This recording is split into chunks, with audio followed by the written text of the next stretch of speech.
And yo, what is going on? No RB tonight, but it is your boy Sean Bernard filling in for him. Excited to be hanging through the length of this Kings game. So make sure to say what's up in the comment. Keep it going with me. See a couple comments coming in already. No Kelly Oubre tonight. Very disappointing with that regard. They're calling it a right big toe injury to him. I know Oubre mentioned after the past game he felt like he had some sort of turf toe like issue. So hopefully this is not a lingering thing for Kelly. And then of course no Joel Embiid as well. That we know the big fella is still out because of that knee injury. A little bit of positive news in that regard that we did get pregame. Nick Nurse speaking about that they're still considering it a day-to-day injury and hopeful that he will be back as soon as the next game, which is Monday for a Martin Luther King game there that they will be playing in that one. So hopefully Embiid is back for that game. But I do agree with Rich here that the bottom line is that the big fella will be back for the playoffs. That is the most important thing. One of kind of the underlying tones of this Joel Embiid injury with this one, for starters, I'll say my ears have been perked up a little bit because I do think it's strange the way this management is, the way that they haven't been crystal clear on what the exact injury is, except for the fact that it is a knee issue that he is working through. But as one of the underlying issues is the MVP race, that the unfortunate reality is you have to play 65 games to qualify for MVP this year.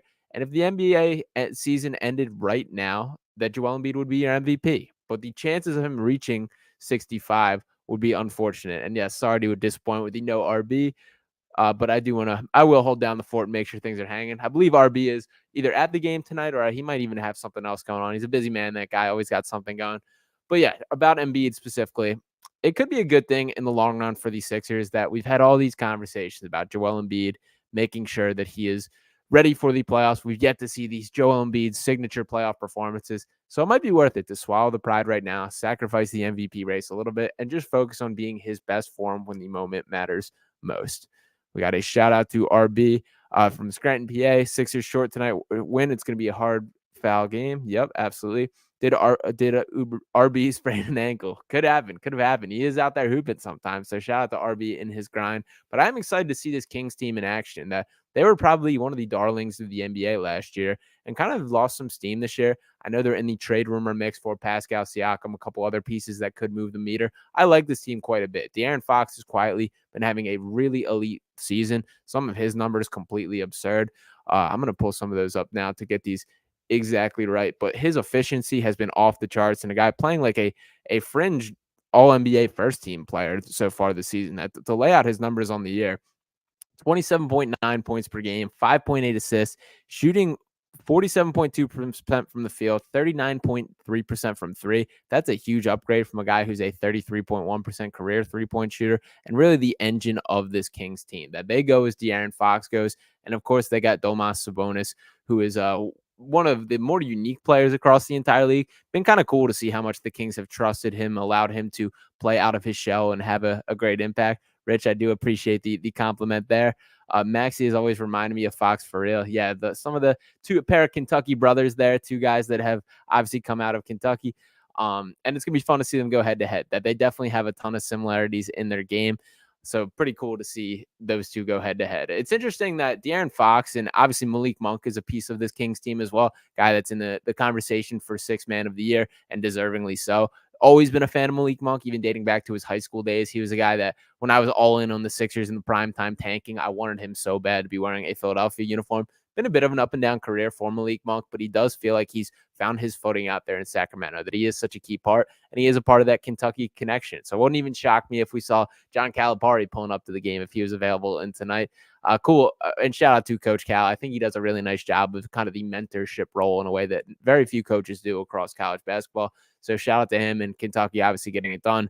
It's a safe bet taking a Kentucky guard in the draft when you look at all the success stories throughout the days, even if you include the Jamal Murrays, all these, the names go on and on as far as these. We got a question here. Is Rocco back? Unfortunately, I don't think so. I believe Covington's still out tonight. I'm going to double check that as we speak. But I believe he's still out with the knee injury. They seem slightly more encouraged by Covington's than is the case with Embiid. So I'm not going to fully count it out and hope I misread this earlier. But I do believe that they're dealing with similar things and that Covington is set to miss tonight as well. And to totally fact check myself, it looks like Robert Covington, Joel Embiid, and Kenny Lofton are out. So yes, no Robert Covington tonight either. Disappointing there. And Covington's a guy that I've been personally frustrated with kind of the lack of opportunity he's gotten. He's shined to me every time that he stepped on the floor. You see his hands everywhere. You see him making a defensive impact. Still a guy capable of the catch and shoot. He's shown a little more creation ability than I ever remember him having in a Sixers uniform. His ability to put the ball on the floor, attack a closeout, finish around the rim. That's all pretty new to his game, something that he's developed since his first stop in Philadelphia for sure. And I would like to see him start to eat into some of these Marcus Morris minutes, the Tobias Harris minutes. Will we get a Tobias Harris masterpiece tonight? What do you guys think about that? What is the vibe check on Tobias Harris in the chat? Pretty frustrated with Tobias Harris game last game. He did score 32 points, and from the box score, looked like he had such a great game, but there's still these frustrating moments with him. There was the fast break, which he was just unable to finish a simple layup. And then late in the game, Nick Nurse drew up a beautiful catch and shoot opportunity off the three. The shot was there, and Tobias straight up passed it up, attacked the rim, and then ultimately missed a layup when attacking that way. So super frustrating that those are the memorable moments when he really did have a really nice game overall. So we will see what that is the case. Of this comment here. Hi, everyone. I'm not talking about the Heat all the time. I'm sorry to RV. Hope for Joel to get better. Appreciate the love there. I do like a little bit of friendly fire between the Joel and Embiid. And I do want to hear some prediction for the game in the chat right now. So I want to get into it. Let's start with looking at the box score from last game. Another non-Embiid game. So the Sixers on the season are 2-7 without Joel Embiid on the floor. Not a great trend there. Not that it is a huge surprise when obviously the MVP of the league, the best player in the league. And love this comment by Prince here. Shout out to Prince. Maxey, that dunk from him last game truly was a statement. That was a level of impact, a level of verticality that I wasn't really, not that I didn't know he had, but to see him bust it out with the defender all over him, that was awesome and a true signature moment. Disappointing that this ultimately did end up a loss. I did think this was a signature Maxey game. 35 points, 9 assists, 8 rebounds, shooting 12 of 29 from the field, 4 of 11 from 3. Got to the free throw line 9 times, which I think is awesome for Maxey.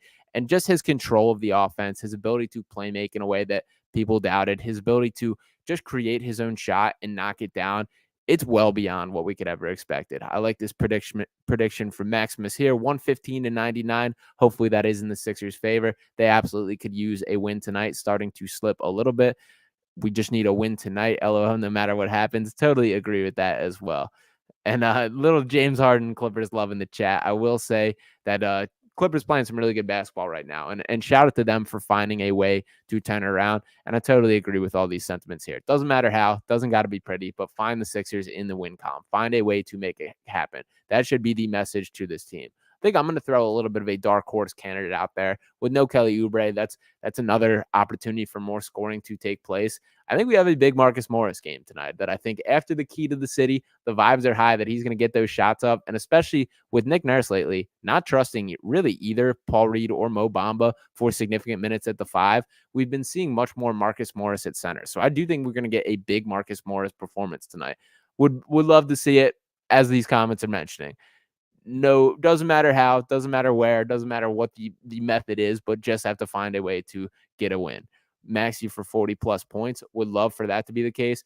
As I mentioned, I'm really frustrating that what I believe was a Tyrese Maxey masterpiece, a signature performance last game, was ultimately wasted. That him fouling out in overtime on a soft foul on Trae Young doing Trae Young things, him forcing the contact on Tyrese Maxey, and for that to be his 6th was super frustrating, especially after the way that he really did just compete as hard as he did, produce at the level that he did, and that stretch down that 5-minute or 3-play stretch with a minute left to go where he dunked on DeJounte Murray and the other guys, and then when you come back, gets a stop on DeJounte, and then knocks down a 3 the other end. That to me was like an all-star signature moment for Tyrese Maxey, and unfortunate that it ultimately did not come to fruition.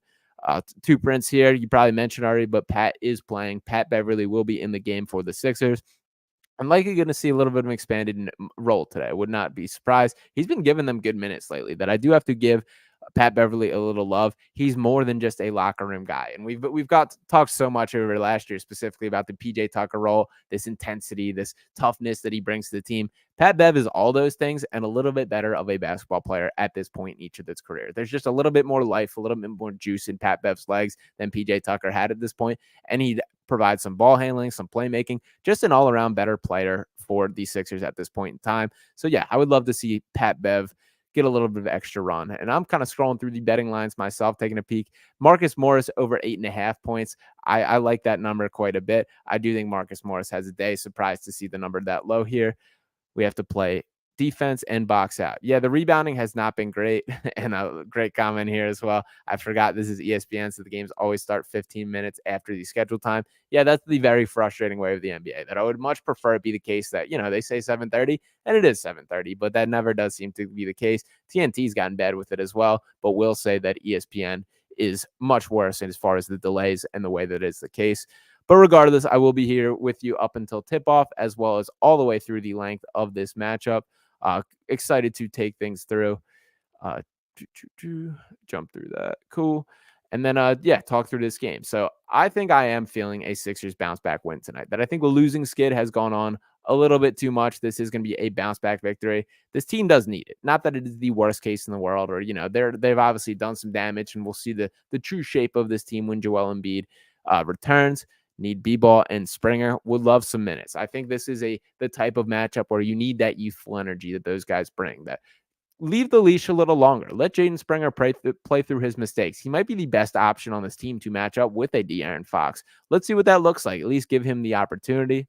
Got a message from Jeremiah here. Sean, would you take Marcus Smart from the Grizz? For starters, absolutely is my short answer to that. I will say that Marcus Smart did just suffer a finger injury, so is going to be out for 6 weeks. That is something to note as far as the trade talks. That takes us past the trade deadline, so you do have to keep that into account.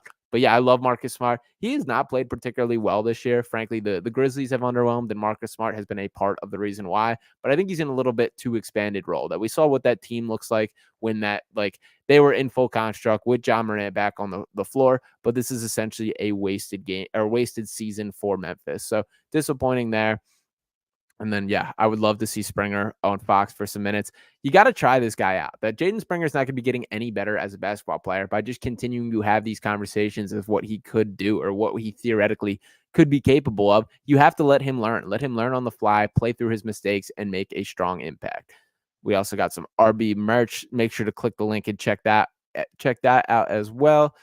A win would be great, but anything after the trade deadline is crucial. Yeah, this is still very much the evaluation, and we're nearing in on the halfway point of the entire season, which is crazy considering it feels like it just started. But it is time to really figure out what this team's about. How real deal of contenders is this team as we truly believe it? And game time looks like it's still getting bumped back. It's looking like they're targeting a 7:50 tip at this point. Said, yo, Sean, what's up? Yep, no RB tonight. I believe he's out taking care of some personal stuff, whatever he's got going on. So good for him, hanging out, taking a little bit of a night off, and I'm ready to hold down the fort and take you guys through this game. So excited to be talking through each matchup. And let me before we get to tip off, drop your guys' score predictions in the chat. I want to hear. I know we got one already talking through, and a pretty optimistic prediction is what we got so far. We got a 115-99 prediction from Maximus Zhang there. So I want to hear everybody else what you got as far as a score. What up to Jared in the chat? Appreciate you tuning in. And showing these starting lineups now. Of course, the Sixers dealing with injuries. They're rolling with Tyrese Maxey, DeAnthony Melton, Tobias Harris, Nico Batum, and Paul Reed. Fun little starting five there, and they're going to match up with the Sacramento Kings of Harrison Barnes, Keegan Murray, Domantas Sabonis, Chris Duarte, and De'Aaron Fox. So fun little matchup here. I am excited to get a close look at this Kings team. Haven't tuned into them too much this year. I appreciate this. You're a good fill-in. I appreciate that, my guy. Much love to everybody. Appreciate all you guys tuning in and hanging out with me in the chat here. And looks like they're winding up, getting ready to tip off here. Excited for a little earlier start. Not sure what that 7:50 news was about. Love this prediction here. We got a 130-119. Sixers 112-106. Julius like that as well. I just hope it's a win. That's all I'm saying. That I think that the locker room could use a positive result tonight. So B-Ball Paul going up for the tip with Sabonis. Sixers taking the tip, and we are off to the races. Excited to see how we're matching up. Looks like they're keeping Fox and Maxey off each other. That looks like Duarte guarding Maxey to start. B-Ball Paul, they're running the same play that they typically do to start the game. They're looking for a Tobias duck in. Do not get it. Maxey with the ball, being hounded and doubled. Possession ultimately results in a Nico Batum 3 who drains it. So unfortunate to my guy with the first Maxey point in the chat, does not cash. It is a Nico Batum 3-pointer to start. Absolutely. Thank you, Jared. and love the 120 to 112 prediction. I do think it's going to be a pretty high scoring game. We're looking at 132 to 116. Sixers comeback win, very specific, and I like it. Get ready, boys. Sabonis about to eat. I do agree with that, unfortunately. I talked earlier on Fox Sports The Gambler with Sean Brace on my podcast over there, saying that my favorite bet of the day was the Domantas Sabonis over 44.5 points, rebounds, and assists. That unfortunately, I do like this matchup quite a bit for him, but I do think that the Sixers team has a chance to win this game overall. Kings out there pushing the pace early, and that's a 3 by Keegan Murray to tie up the game at 3 apiece. What we got from Prince here said, I don't know, to be honest, this could be a dogfight. I don't like the fact that Sabonis could have a career night. Yep, think you're spot on. That this is a very intriguing matchup for Sabonis. He's very skilled, man. Like, I think you can make a real argument that he's the third best center in the league. The top two obviously being Joel Embiid and Nikola Jokic. There's a significant drop off after those top two, but I think Sabonis is right in that mix as he takes the ball almost coast to coast, eventually gives it off to Fox in this situation. But it is that versatility that he does have where he just got a rebound and took it the length of the court himself. Very few big men are capable of that. And his playmaking, his stats, he's a triple-double threat. There's a lot to like about Sabonis' game, his ability. So very excited to see him in action. He's a guy that I am a fan of his game from afar. I'm curious what this Kings team true direction is. I've heard a lot of the conversations. Pascal Siakam, the market seems to be heating up. That I knew that Chris Haynes dropped on today and spoke about that it's pretty much dead set he will be traded before the trade deadline. And the Kings are a possible suitor for that I do think they could use a secondary or tertiary scorer to match up as Maxey bangs home a long 3. Love that from Maxey there. I feel you. The Tobias slander, I understand it, believe me. And the Kings back down the other end. Chris Duarte is a little bit of an interesting player as well. I have not watched enough of him. Remember him at Oregon. He was one of the oldest players coming out of the draft. I believe he entered the draft at a 24 years old, which is pretty rare to see. To take that into account, or for comparison, Jaden Springer, who's in his 3rd NBA season, is still 21 years old. So kind of unique to see that pathway. And yeah, no Ryan, no RB today. That my name is Sean Bernard. I'm holding down the fort. You guys can check me out, or maybe you have, or hope you have, but please check out Pick Swap Media, Sixers Digest, or Fox Sports The Gambler. You can catch me on all those airwaves often. Have a couple videos dropping on Digest set to drop this weekend. Sixers Digest is awesome there. And then we'll be on the air 11 to 1 on Fox Sports The Gambler tomorrow as Maxey drops down a step back 3, rims out. Pretty dirty move. He almost made his defender touch grass there. So very impressed by that. I continue to be blown away by just Maxey's composure, his finishing ability, just the polish that he plays with. Like, beyond just all the characteristics that he has, I guess, the speed, the acceleration, the ability to attack the paint. It's this confidence that he's exuding this year that I just have not seen from him in years past. Like this little step back 3, and it was Duarte that he did make touch grass there. That's impressive stuff. That's like a grown-up, mature, adult all-star move. That's Tobias. That's a Tyrese Maxey. Absolutely is not Tobias Harris. So cool to see that from Maxey. Looks like we got a little bit of a hold up on the floor right now.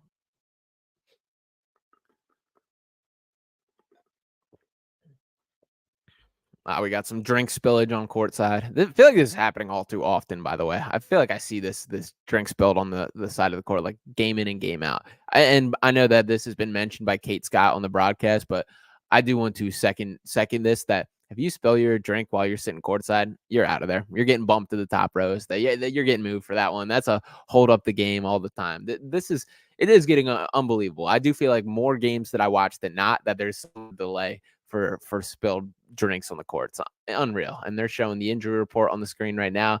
No Joel Embiid, no Kelly Oubre, and no Robert Covington. Both Covington and Embiid dealing with the left knee inflammation, and Kelly Oubre rocking a cheetah print jacket on the bench, as you would expect, dealing with a right toe injury. Hopefully short terms all the way. Yeah. No drink, no common sense. Agree with that, Dunny. Love that. And even Franklin's mad. He's mad about the delay underneath the basket right now. But we do have basketball again. B-ball is baby hook. Covington didn't even play. Yeah, I'm not sure when exactly the Covington injury happened. And we're getting Tobias on Domantas Sabonis, but he does pick his pocket and force a steal. Maxey down the other end, tipped away. Unfortunate, but a good little run. I like when Maxey seeks out the contact in the way he did there, that he felt a guy on his back hip and kind of backed into him. That's very Chris Paul. Like Chris Paul's extremely good at doing that. One of the masters of doing that. That's pretty new to Maxey as well. It's these intricacies that I'm being blown away that he keeps picking up and keeps getting better at. That it's one thing to improve as a shooter or a playmaker or as a rebounder, these basic basketball skills, but another thing to see his just feel for the game grow in the way that I feel it has lately. So shout out to Tyrese Maxey. I've said this before and don't mean this lightly. He's growing at a rate that I've never seen a player grow before. Like, to once again reinforce, this dude dropped in the NBA draft because he was a 29% three-point shooter in college. Fast forward 3 years into his NBA career, he's a 43% three-point shooter and has been top 5 in the league in three-point percentage in 2 of the last 3 years. That is absurd. As B-Ball Paul gets the entry pass, attacks Sabonis' body, and finds his way to the free throw line. Well done by B-Ball Paul. He thought about the jumper. We're getting a little bit too much B-Ball Paul, I guess, crazy stuff or crazy impact, whatever you want to call it, when he goes a little out of control. It's interesting with the and appreciate this, the love in the chat here. Yeah, that is Sixers Digest that you can check out there. As DeAnthony Melton can't quite hit a three, but Nico Batum with the offensive board. Kings lead 7-6. In fact, I'm going to pull up the box score next to me here. B-Ball Paul from the corner can't quite connect on the three there. They're going down. De'Aaron Fox, pretty dirty step back. Wow, I can't admit. This is a run and gun game so far that we're seeing these boys move up and down to start this one. Sixers back in control. And another Maxey thinking about a three. Good attack and tough finish. Can't quite hit. Pulling up the box score here to take a look at these guys so I can throw this next to me. And here we go. Boom. A little bit of out of control from everyone to start this one. We have a 7-6 lead for the Kings here. I love the ambition from Tyrese Maxey as he rises up and tries to finish around Sabonis. Sabonis not much of a shot blocker, so this could be a matchup that Maxey could get active, getting down to the rim. Sometimes he does fade away when there are some more threatening rim protectors, but would not consider Sabonis to be in that class of players, really. So we will see how it ultimately shakes out. I'll play with the format a little bit here. Nah, it's not going to work. All right. Boom. No. Let me know what you guys feel about these. Nah, we're just going to roll with this right now. Start with me. And Tobias with an and one to give the Sixers the lead in this one. 8-7 with 7:28 left in the first quarter. Sabonis complaining. That might have been the second foul on Sabonis. I'm going to fact check myself on this. And boom. And as we scroll up to the Kings, that does look like that is two turnovers on Sabonis, one foul. So first foul there, but that is something to keep an eye on. We know how important foul trouble is as Tobias knocks down the free throw to extend the Sixers lead 9-7. And we're back. What up to Asia in the chat? RB out for the night. Not here, so I'm holding down the fort. Appreciate the shout out to Asia for being a member for 37 months. A real one there. Yeah, no RB tonight. I believe he had some family stuff that he was taking care of. Just something that he had to be at. Nothing. He's all good. Nothing wrong with him, but just something that he had to do tonight. So asked me to hold down the fort and excited to do that and be here with you.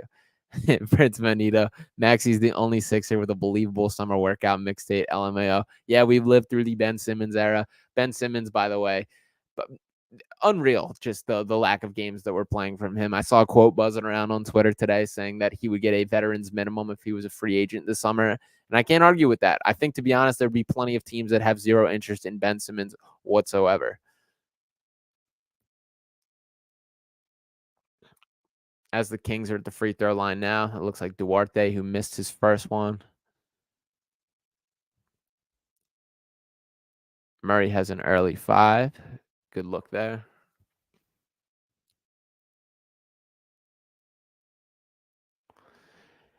And the Sixers back in action. Let's see. We got Maxey coming down the court. One thing that I do have my eye on in today's game, I'm curious what the leash on Paul Reed looks like. That for the second time this season, last game, saw Nick Nurse just rip Paul Reed out of the game immediately after him doing a little bit too much Paul Reed stuff, where he went a little crazy on this specific play that got him pulled out of the game. That Paul Reed did get the rebound, straight up ignored Tyrese Maxey calling for the ball, and then took it coast to coast himself, missed the layup. There also was the hook shot, which unfortunately becoming too significant part of the Paul Reed shot diet. So I'm curious if he starts messing around and being a little, I guess, out of control if Nick Nurse pulls him pretty easily today. And then the interesting part is Mo Bamba does not seem to have Nick Nurse's trust either. And Honestly, I'm pretty frustrated. Wow. And Tobias Harris. Okay. That was one of the more aggressive dunks I've ever seen Tobias Harris do. And look at that. Wow. Okay. I'm pretty astounded right now. Tobias just went up and jammed that, and we're catching a replay right here. Goes right through Duarte's chest, takes the foul, and slams it home. He's going to get an and one.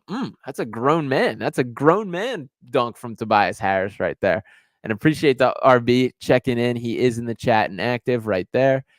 RB 2.0, you got amazing knowledge.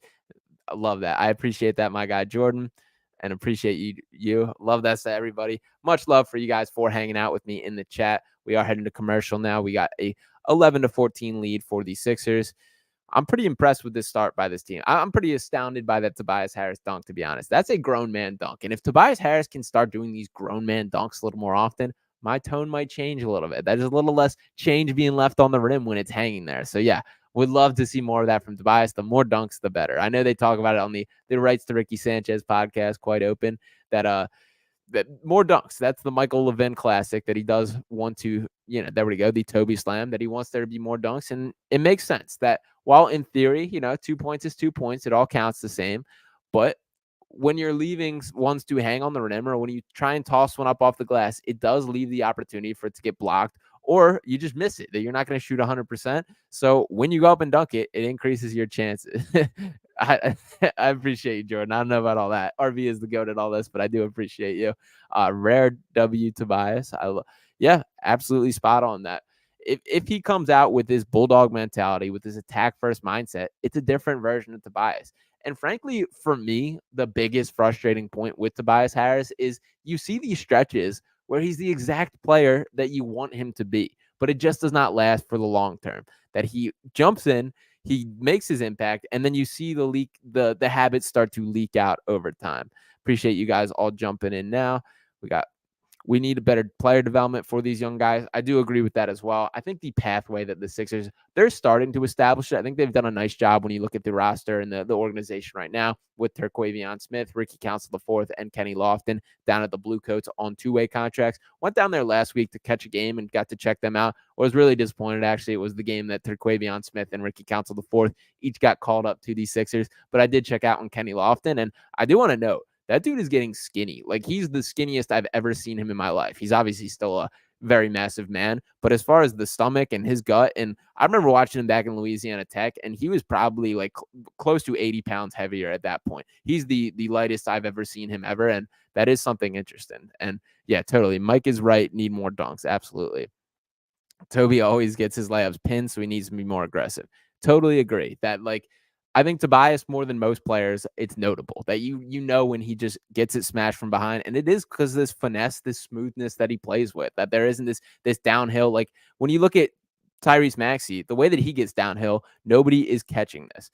And totally agree. Love that from Jordan. Let's get this to 100, y'all. Let's do it for me. Let's do it for everybody. Let's do this for RV. Let's get it to 100. Love it. Imagine if we had these assets and didn't have to trade a crumbled cookie. What do you think would be the trade move? Yeah, the trade conversation is starting to get interesting for the Sixers team. We're under a month until the NBA trade deadline, and it feels like plenty of teams are starting to fall apart a little bit. That a great deal of the appeal from the Sixers end of waiting to make a deal is you allow other players and other teams to make players available. For example, the Golden State Warriors. Now, Andrew Wiggins is a guy that, in theory, I think is a great fit, but he's played some really bad basketball this year. The Chicago Bulls playing better basketball, so maybe the Levine move looks less likely, plus all the contract and issues that come with that. Pascal Siakam getting plenty of noise. I still think I'm a DeJounte Murray guy, that's my preference at this point in time, but there could be a guy that becomes available better than that. And the reason that I do say DeJounte Murray is, for starters, he does have the size and the ability to play next to Tyrese Maxey. I think that his ball dominant nature has been reduced in Atlanta when playing next to Trae Young. So I think he can play next to Maxey. And I also think by adding a DeJounte Murray, that takes away the need for a backup point guard, that you don't have to bring in an additional guy because you can stagger the units. An awesome pass from Maxey for Tobias, who goes up and tries to dunk another one, but is fouled. That's another example where if he tried to lay that one in, that's just a straight up miss. He ends up going to the free throw line because he went up strong and tried to dunk it. Love that from Tobias. And frankly, looking at the replay, that looked like a pretty pretty clean block from I think that's no, never mind. He did get him on the hand, and that was De'Aaron Fox that got him there. So good call by the refs, and Tobias Harris to the line. Got the Lakers are in deep talks for Murray, so we got to move fast on them. Yeah, it's going to be competitive. And I'll say that's one of my personal frustrations with Daryl Morey. Like, he always speaks towards the long-term view and being calculated, making sure you want to make the right decision, which is obviously true. But if you miss the boat, it ain't coming back. That if DeJounte Murray is traded to the Lakers, you miss the chance on going for him. So I think sometimes he keeps his cards a little close to the vest and is comfortable doing so in a way that I just don't think should purely be the case.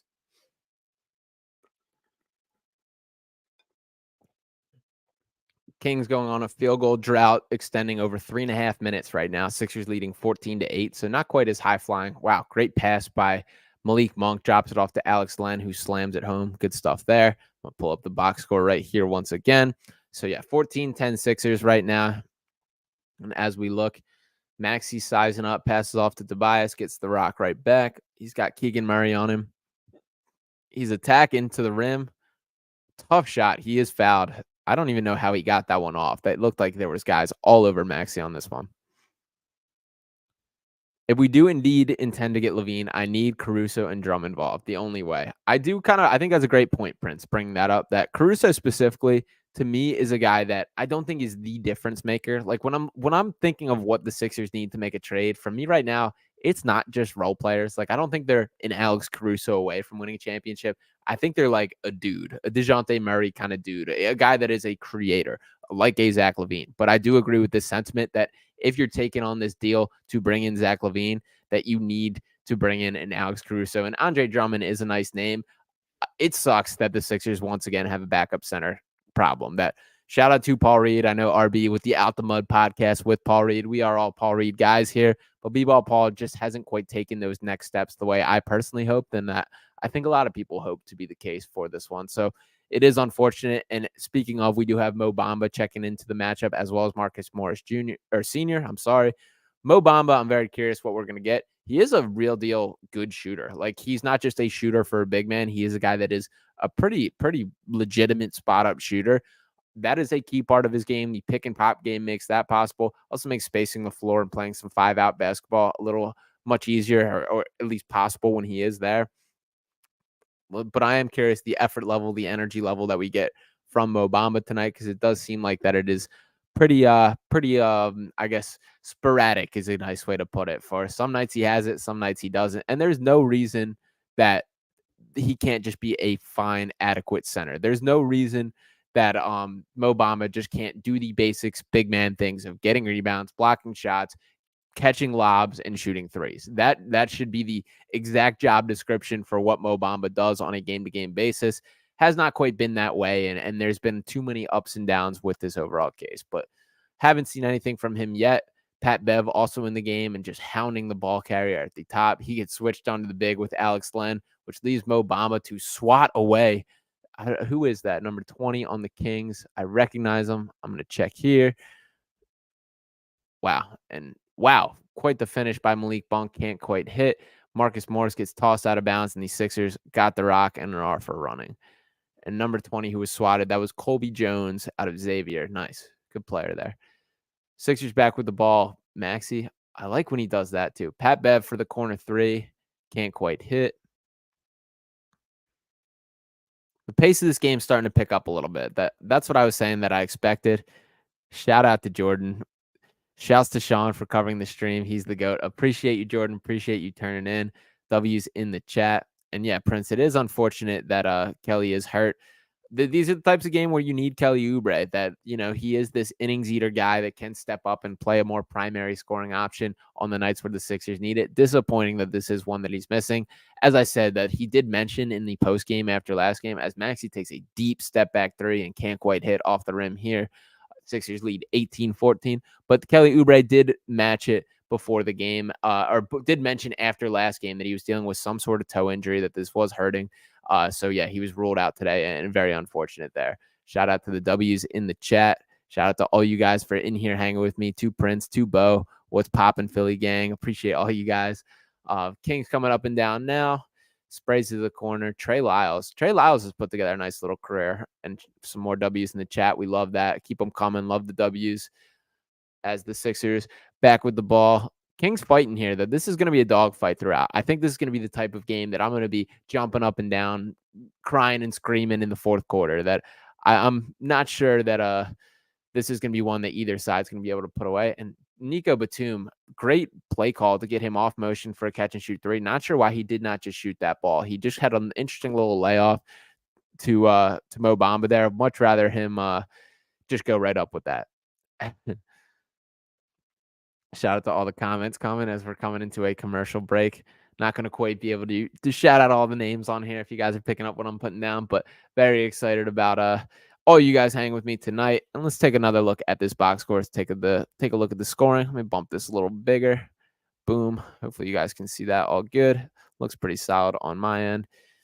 And yeah, we got Tyrese Maxey with an early 7 points. Tobias Harris with 8 points on 2 of 4 shooting. Both these guys getting a free throw line 4 times already each way. That's a good sign. I like when guys are getting to the rim early. There's been more and more kind of complaints about, this, I guess, foul grifting or forcing their way to the line, more so on the national perspective, these conversations. That's a good thing. That's a good trait as a basketball player, that when you're getting to the free throw line, you are setting yourself up for free points, that you are scoring when the clock is stopped. It is the easiest shot in all of basketball, that these professionals are shooting damn near 90%.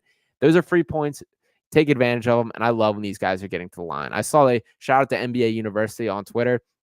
Tyrese Maxey ranking in the top 10 in and ones this season, which is incredibly impressive considering that he doesn't have that all-star whistle yet, that he doesn't have that great of a foul call that he gets called, that for him to still be in that conversation is really impressive stuff. And Rich, we got a question. We got Sean, does Bassey play for the Kings or Spurs? He does play for the Spurs, and unfortunately is hurt this year. Pretty significant injury. I think he tore his ACL, so he's going to be out for the season. Spurs were actually granted a disabled player exception to sign somebody else because of it. Appreciate you, Kion, that is. Let's go. Let's go, Sixers fans. Let's get the red and blue in the chat. Love that as well. Sean is the GOAT. Appreciate you guys. I wish I had an air horn on me. I should have had RB set that up for me. I might have to scrounge and find some sound effects, some sort of sound bar online or something. But unfortunately, do not have that on me. Sixers coming back from commercial here. Getting a little check-in from Taryn Hatcher. I'm sure she's talking about the Kelly Oubre injury to his foot. Both these guys being labeled as both air horn. Let me see what I can find here. Air horn sound effects. Got to be a way to do this, right? Let's see how this sounds here. I'm going to give this a shot. Let me know if you guys can hear this all good.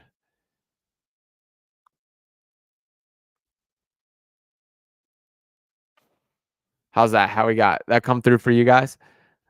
And let's see, where's Philip Petrusev? Great question. He was signed with the Kings. Not sure what he is up to these days. Love it, Prince Monito. The Reds and Blues in the chat. Let's keep them coming. I don't know why there is a Taylor Swift signed guitar on the TV right now, but feels like everywhere I go, there's just a Taylor Swift in front of me, man. What a world we're living in. Especially, not going to lie, in my house, living with 2 Swifties myself, that it's difficult life these days. It's everywhere. Yes, sir. Yes, sir. The RB special. Yes, sir.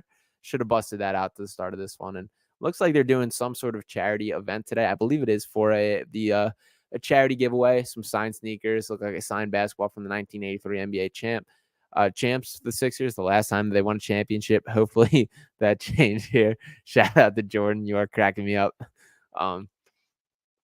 But yeah, we're getting back into action here, coming to the end of the first quarter. Mo Bamba at the free throw line. Didn't hear it. All right, sorry, Ray. I'll have to play around with that.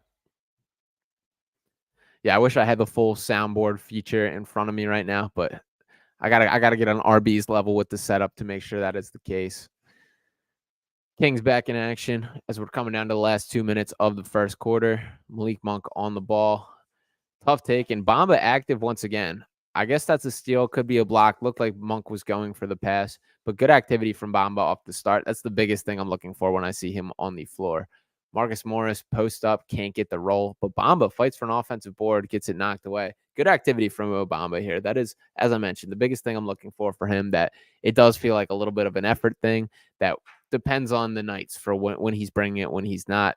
Eagle Ray, appreciate the love here. Sixers looking for the inbound, getting it to Tobias. Now officially down to 2 minutes until the first quarter ends. 2:09 as the clock winds. Tobias dribbles his way into an elbow jumper and knocks it down. Nice shot from Tobias there.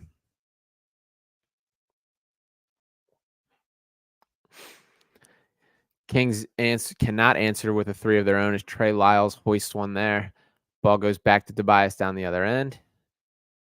Don't like that he did not get downhill there. Those are the opportunities which I would like, but you know, it's a bucket either way. He did twist and turn his way into that one. Good stuff from Tobias. He's so much more comfortable when he's getting to his spots where he goes in that little post up option, those little spins. That's the Tobias Harris basketball. Not one that I particularly enjoy, but that is when he's at his best. Love the comments from Prince here, getting big. I am liking the activity from Mo Bamba early on here. Tobias for three on this one. He is fouled. All right, heading the line for three more. Good start to this game from Tobias Harris here. And he's already in double figures at 12 points on the matchup. That's a good little move. Got Keegan Murray hopping, or Trey Lyles, I'm sorry, that is hopping all over the place. So Tobias in his duffel a little bit early on in this one. Like to see it. Sixers need it. They need to find the firepower. So shout out to Tobias for getting after it. The crumble cookie is cooking. Love it. Hold up. Yeah, we'll see what this is the case. See how long this lasts for Tobias. Sometimes we get these for, 3 quarters and then it's out the window, but we'll see. Flashing over to the big fella sitting on the bench with Kenny Lofton Jr. right next to him, basketball in hand. I like that out of Kenny Lofton. And as I mentioned, looking far slimmer than he did than was the case the last time I saw it. We got a little bit of a Tobias Harris love from Rich here in the comments. We love that. Got 1:23 left in the first quarter. Tobias knocking down another free throw. Kings ball. We're back live. So in this first quarter, we got 14 points from Tobias and 11 from the rest of the Sixers. Yeah, and totally agree with Eagle Ray here. Need this intensity from Tobias for all 4 quarters. Got to make sure that is the case. We're getting a little Daniel House action. Ooh, and love the instant air horn. Appreciate the drop. I'm going to check that one out. Boom. So we got Sabonis getting the inbounds here.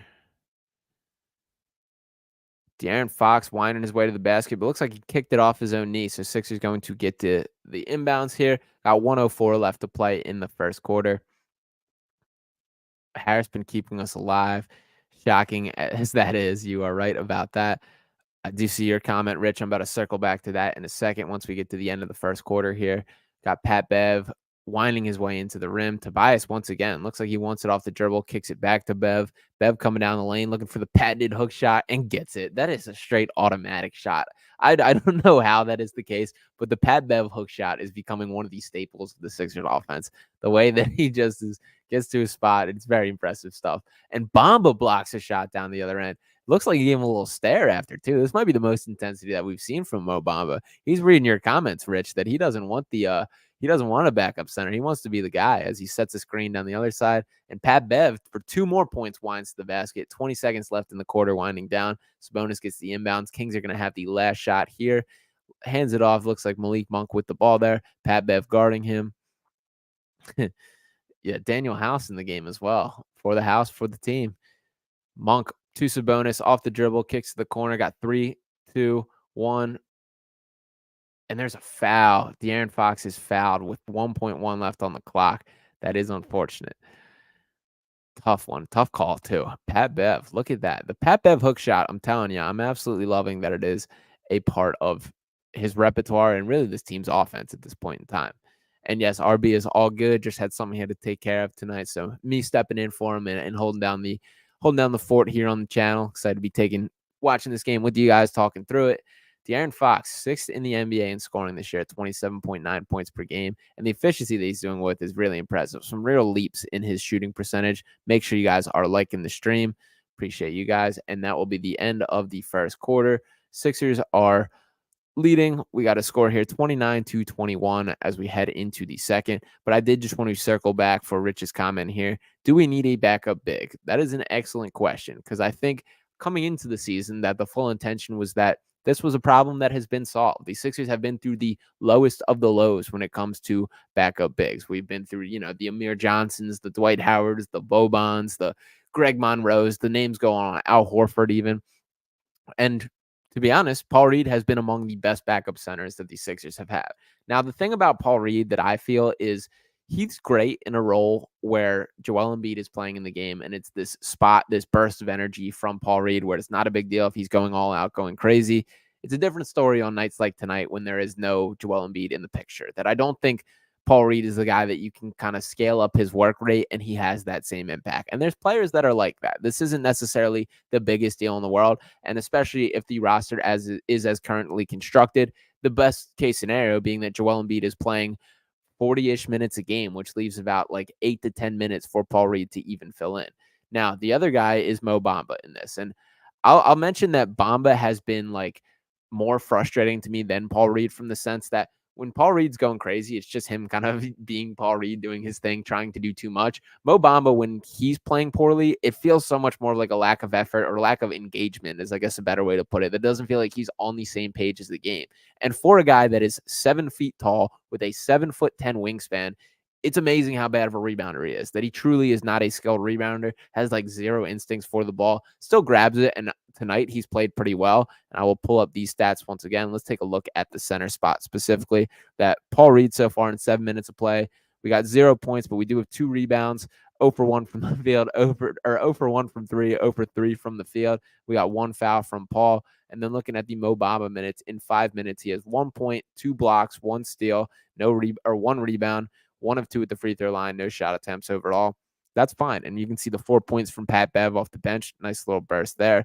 Let's take a look at these team stats, see how things are trending thus far.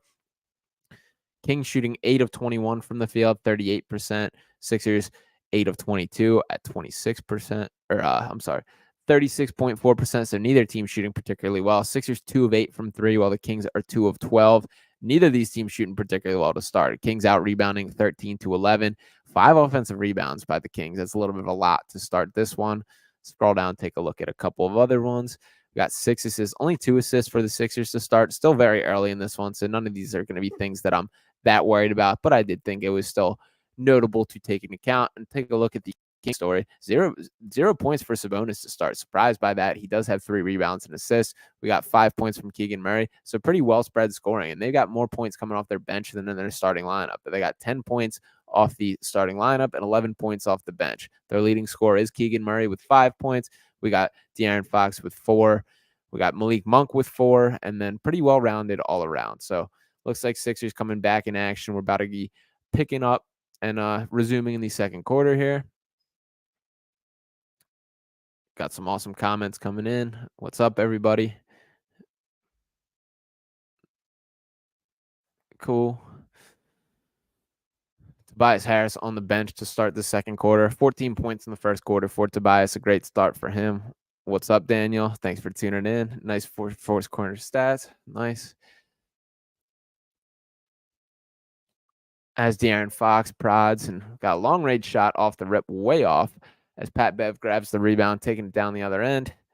Pat Bev's got Marcus Morris Sr., who attacks the rim. Mr. Key to the City can't quite hit, but and those are the frustrating ones with Mo Bamba, where you just got to dunk that one home, man. You're above the rim. You just got to. On a putback dunk, he could not convert on that one. And then he can't collect the rebound on the other end. All right, bad stretch of Mo Bamba there. Those are the frustrating points that I talk about that, don't love to see that. Shout out for a long-time subscriber, Rich. Thank you for tuning in and hanging with me tonight.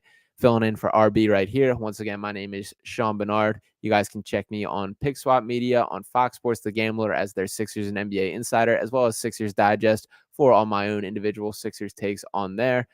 And we are back in action here. Kings getting an offensive board. It was Sabonis tapping it right back out. Malik Monk looked like he's trying to get busy off the dribble.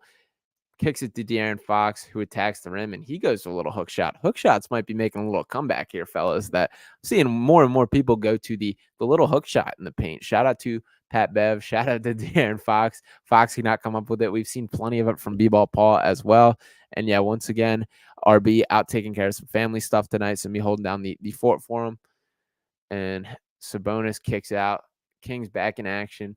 Kings really struggling to get any sort of offense going, and Sabonis just passes up right under the basket, but he does kick out the 3, and it is knocked down. So it turns out to be the right decision, but surprised to see him Ben Simmons his way from underneath the basket and refuse to take that layup there. Sixers back in action. Daniel House with the ball.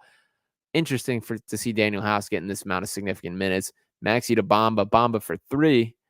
Knocks it down. Mo Bamba. Okay. Shout out to EH. Yes, sir.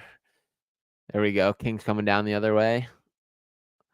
I do really like this De'Aaron Fox, Malik Monk backcourt for Sacramento. Both really fun players, both very good players, and obviously guys that have been teammates since Kentucky. Well, not since Kentucky. They're back reunited. They weren't there all the way through, but cool to see them playing their best ball together. They do truly play off each other in a way that I think is pretty cool to check out. So, what's up to Chiquita,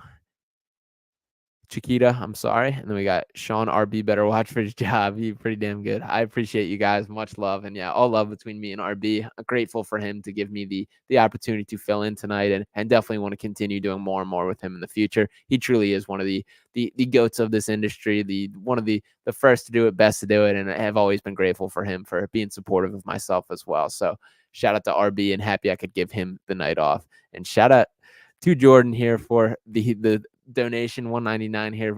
Very grateful for you as well, Jordan. Appreciate you for hanging, for chiming in, and for all of that. And appreciate you. Here we got Glitch with my link to the YouTube as well. There is Sixers Digest. Appreciate all you guys for hanging, chiming in. The comments make it easy, and I'm enjoying hanging out with you guys, watching the Sixers team. And they have now extended this lead to 10 points, 34-24 now. 27 left in the second quarter here. And yes, sir, in the chat, as Maxey knocks home a three. It looks like the crowd comes alive a little bit on this one as the Sixers build their largest lead of the game at 13. Kings really struggling to get any sort of offense going, have looked pretty jumbled up and disconnected on the offensive end for Sacramento, and Sixers are punishing for them. Now we're seeing them take it to them, make a strong impact, and that's great news all around. That's a big three by Maxey, taking it with confidence too, stepping into that above the break three and letting everybody know about it, throwing up the James Harden signs with the three, let everyone know. Shout out to Tyrese Maxey, and we got the Tyrese Maxey fire takeover. Love that. Appreciate you, Jordan. You're the man. What else we got? We got no Embiid tonight, unfortunately, that he's still out with that knee injury. This is his 10th game missed so far this season. That is a bit of a concern, something that hopefully he will be back for the next one. Nick Nurse spoke pretty positively about it in the pregame, saying that it's still a day-to-day thing. They're hoping to have him back for next game, but obviously not on the floor tonight, and that is a big hit to the Sixers team for sure. So prayers to Joel. Hopefully he's back on the floor sooner rather than later.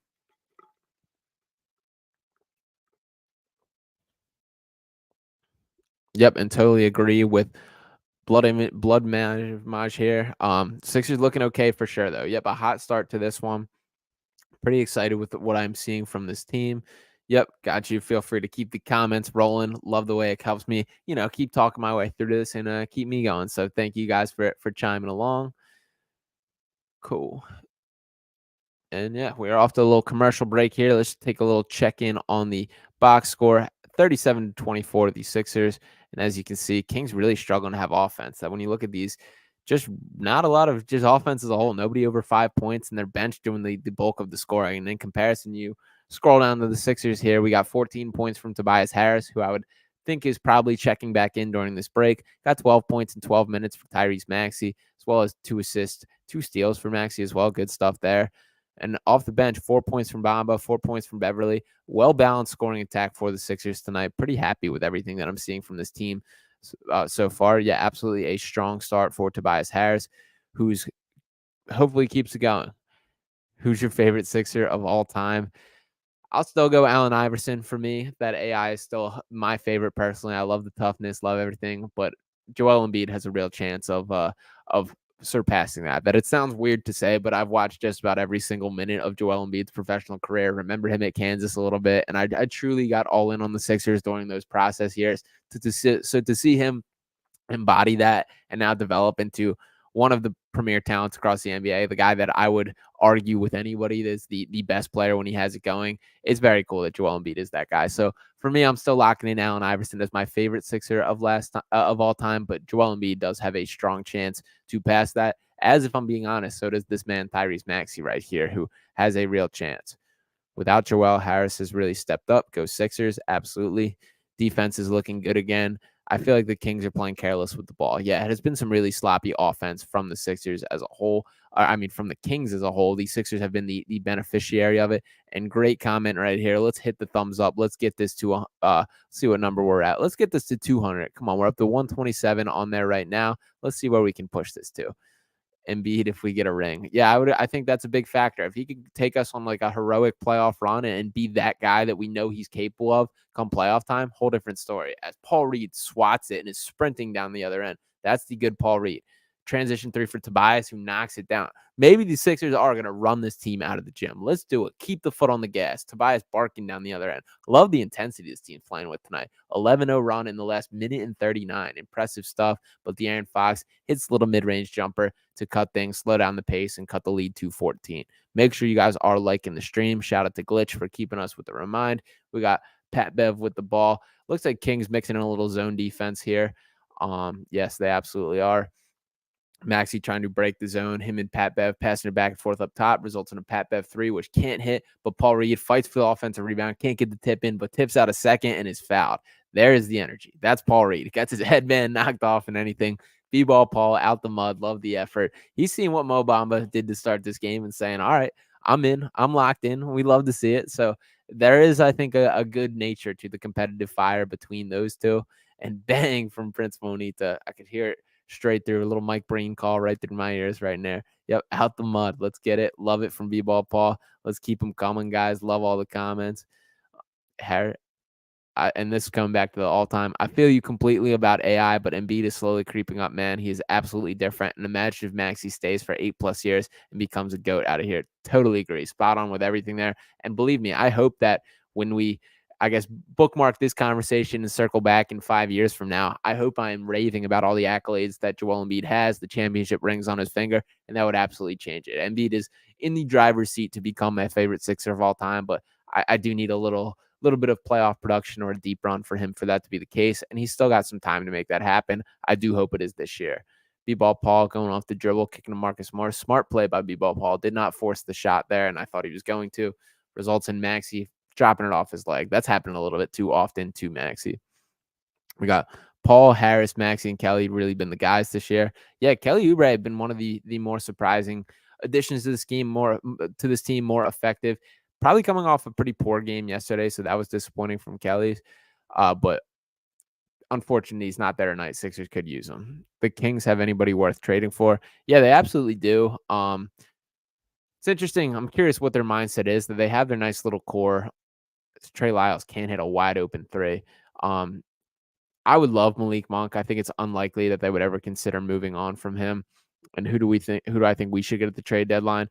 I think I'm in on the DeJounte Murray conversation. I'm not the biggest DeJounte Murray fan in general, but I do think for this team, for the fit, that it does make sense. And he's probably the best player available. I think that we could kind of split hairs over if Zach LaVine's better or Pascal Siakam is probably the better overall basketball player. But I think Pascal's a messier fit in this offense. And one of the things that I've spoken about a lot that I feel pretty strongly about is an underlying like storyline with this team is I think everyone is benefiting from there being a clear pecking order. That we know that Joel Embiid is the alpha. That dude, as B-ball Paul, knocks down a baseline jumper. We love that out of B-ball Paul. But Joel Embiid is the alpha. This is his team. And then Tyrese Maxey is the number 2. But it's this little brother, big brother relationship that while he's not afraid of the moment and has stepped up and hit some big shots in big moments, he's still a guy that's not going to question Joel, that he's not going to push Joel. And when you look at past years of the Sixers, whether it be Ben Simmons and Joel clashing a little bit, or Jimmy Butler or James Harden, there was a little bit of this, like, I guess, egos clashing a little. Not that Joel has the biggest ego of anybody, but there is just kind of this inherent alpha male kind of thing with basketball for whoever the star is. So I think that there is a nice thing going with this pecking order with Joel Embiid, with Tyrese Maxey. And I think adding a third to that could really make a huge difference. And Glitch agreeing with me here, saying Murray and Hunter would be perfect. Yeah, DeAndre Hunter would be nice too. Hunter to me is a guy that is much more, I guess, theoretical is the way I would put it, that in theory, he's this great fit, great player. I'm pretty underwhelmed pretty much every time I've watched him play, but definitely a guy worth taking a chance on. And he has the skill set that this team needs. Absolutely. That positionless kind of 3-and-D, positionless, the wrong word, but that kind of athleticism. And Tobias with another dunk. Let's go. Running the break, Tobias, getting down. I root for Fox every game until he plays us. Yeah, Fox, very lovable player, very talented player. So shout out to De'Aaron Fox. I'm once again Tobias Harris slamming it down. That's 2 dunks for Tobias. I wish I had an air horn for that one. That one threw a little contact too. No foul on that one. Toby up to 21 points on this game in the first half. Look at Tobias Harris go, man. He's hearing the trade rumors too. He he's hearing the news about we need other players. He's saying I don't want to be on the move, and we'll see if what goes on there. Give me 1 second, guys. We got the outlet fell out. Got to make sure the laptop's plugged in here.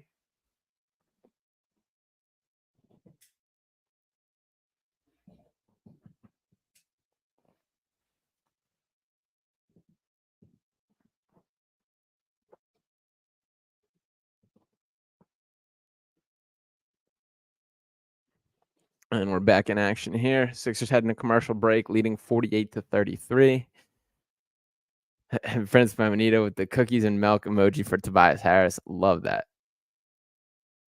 Any Kentucky guard has been successful in league. Gotta love what they do out there. Yeah, I will say that there is something to that. Just as the Eagles, only targeting the Georgia and Alabama players, that Kentucky is the surefire, I guess, just selection for players. And they got some guys this year too. Rob Dillingham has been awesome. He's gonna be a top 10 pick this NBA draft. He's a guy that I do think is gonna be very, very good in the NBA as well. So Kentucky's the real deal when it comes to player development. And when you talk about just taking a chance on a player, that is the way to do it. So yeah, shout out to the Kentucky for the way to do it. Shout out to John Calipari. And Calipari said something really cool that I really liked. Kind of changed my mind on the whole one and done process, where Calipari had a quote where he said, "Why do people go to college? Is it for a degree, or is it to compare or prepare for your career?" And that's what kind of changed my mind on this as a whole. That I think he does a really nice job of preparing these guys for the pros. And what's up, man? This is Sean Bernard hanging in here. Yeah, no RB tonight. He's got a little something with his family that he had to take care of tonight, so wasn't able to stream.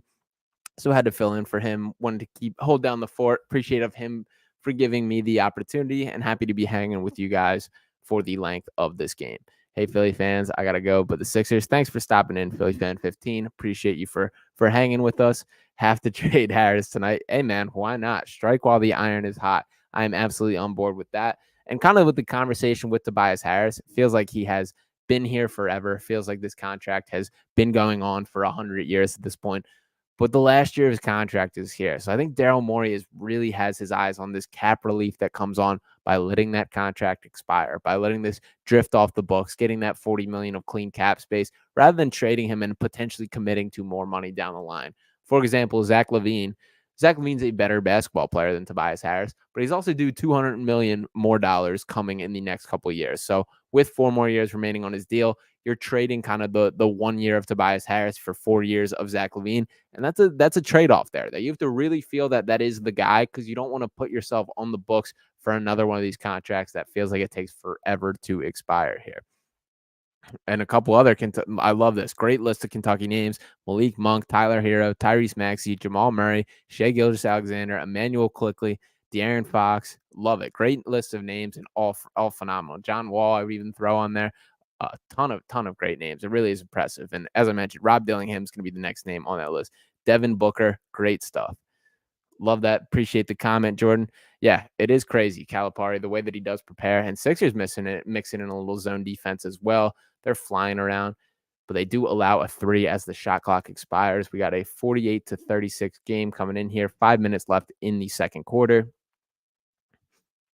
Got DeAnthony Melton back on the court. Good to see him back on the floor. He missed a couple games. He's been battling this back injury, which has bothered him for quite some time. And Tobias Harris, there it is, misses a bunny at the rim. A great play design to get him open for the free look at the rim, but he just left it a little short. Those are the ones you got to dunk, fellas. Those are the ones that do matter. Sixers on the break now. Maxey coming down, taking his time, passing out, swinging to Melton. We got Tobias in the post once again. Spins off him, dunk it. And he does. He dunks it that time. That's 3 dunks for Tobias Harris. We got to have a dunk counter off here on the side or something. But that is 3 dunks for Tobias Harris. Love that. And those are the ones you have to, that otherwise they got a chance to block. De'Aaron Fox with a wide open 3, but can't hit. Good battle on the boards. But the Kings keep it alive. Fox dribbling. Tough pass that he swings through to Harrison Barnes. complete air ball, and the Sixers are back in position. The Kings are really struggling offensively today. I've been very surprised. When you look at their numbers and based on kind of their reputation as b-ball ball, there's an alley-oop to Nico Batum. Batum doesn't quite get up there for the dunk, but does finish around the rim. We got b-ball ball throwing alley-oops tonight. That's when you know the vibes are high on the Sixers team. They do lead by 16 with 3:30 remaining in the second quarter. Sabonis with the ball down the other end. Prince Bonito, I love the cookies and milk and the fire. Yep, crumble cookie, man. Buy your stock now, I guess. Tobias with the ball, jab stepping as he does, looking things off, gets a screen from Batum. Looks like he wants Fox, bodying up with Fox. He's going to try and spin off him. Nope, he kicks to Batum, who hits the corner three. The quick release, man. I swear, the quicker that Batum gets it off his hands, the more likely it is to go in. It's ridiculous. I really do strongly feel the quickest release in the entire NBA. Sixers force a turnover down the other end. Good stuff by Maxey. Good active hands. We are cooking. Yeah, I'm very impressed. I was saying how I thought this was going to be a down to the wire where things were going to come. Looks like they got a chance to put this game away. Let's keep the foot on the gas. Let's turn this into a blowout without Joel Embiid. Lead at 19 right now for the Sixers. Nice for Batum. Batum, another three. Knocks down another one. Let's go. Nico Batum. Love it from Batum. Yep, a little Batum bomb here. I've loved what he's brought to this team, man. He's just such a headsy, smart, high IQ player. We got a comment from Jordan here. So when Tobias plays like this, it makes you think he's a star, but he always finds a way to become the 16 a game soft Tobias. Yeah, that is the struggles with Tobias Harris. That we see these brief blurps where he looks like exactly the player that the Sixers want him to be and expected him to be, but then gradually these bad habits leak back out. There was a really well-written article from Kyle Neubeck last year that I remember that always sticks with me that just goes, if you have 2 stars and just need a complimentary score, Tobias Harris is going to get you 16 points. If the team is undermanned and needs additional scoring firepower, Tobias Harris is going to get you 16 points. And that's the unfortunate reality of him. And obviously he has surpassed that tonight and having a very good game, but he is who he is, and we have to stop making him more than what that is. That's the unfortunate reality, and especially when it's attached to that type of contract, the expectations that come with that. But you know what? You got to live with it. The contract is almost over, and Tobias does deserve a lot of credit for, putting up with a lot of the lumps over the years, that he's seen his expectations and his role shift as much as any player across the entire league. And he has rolled with the punches, been a good locker room guy throughout.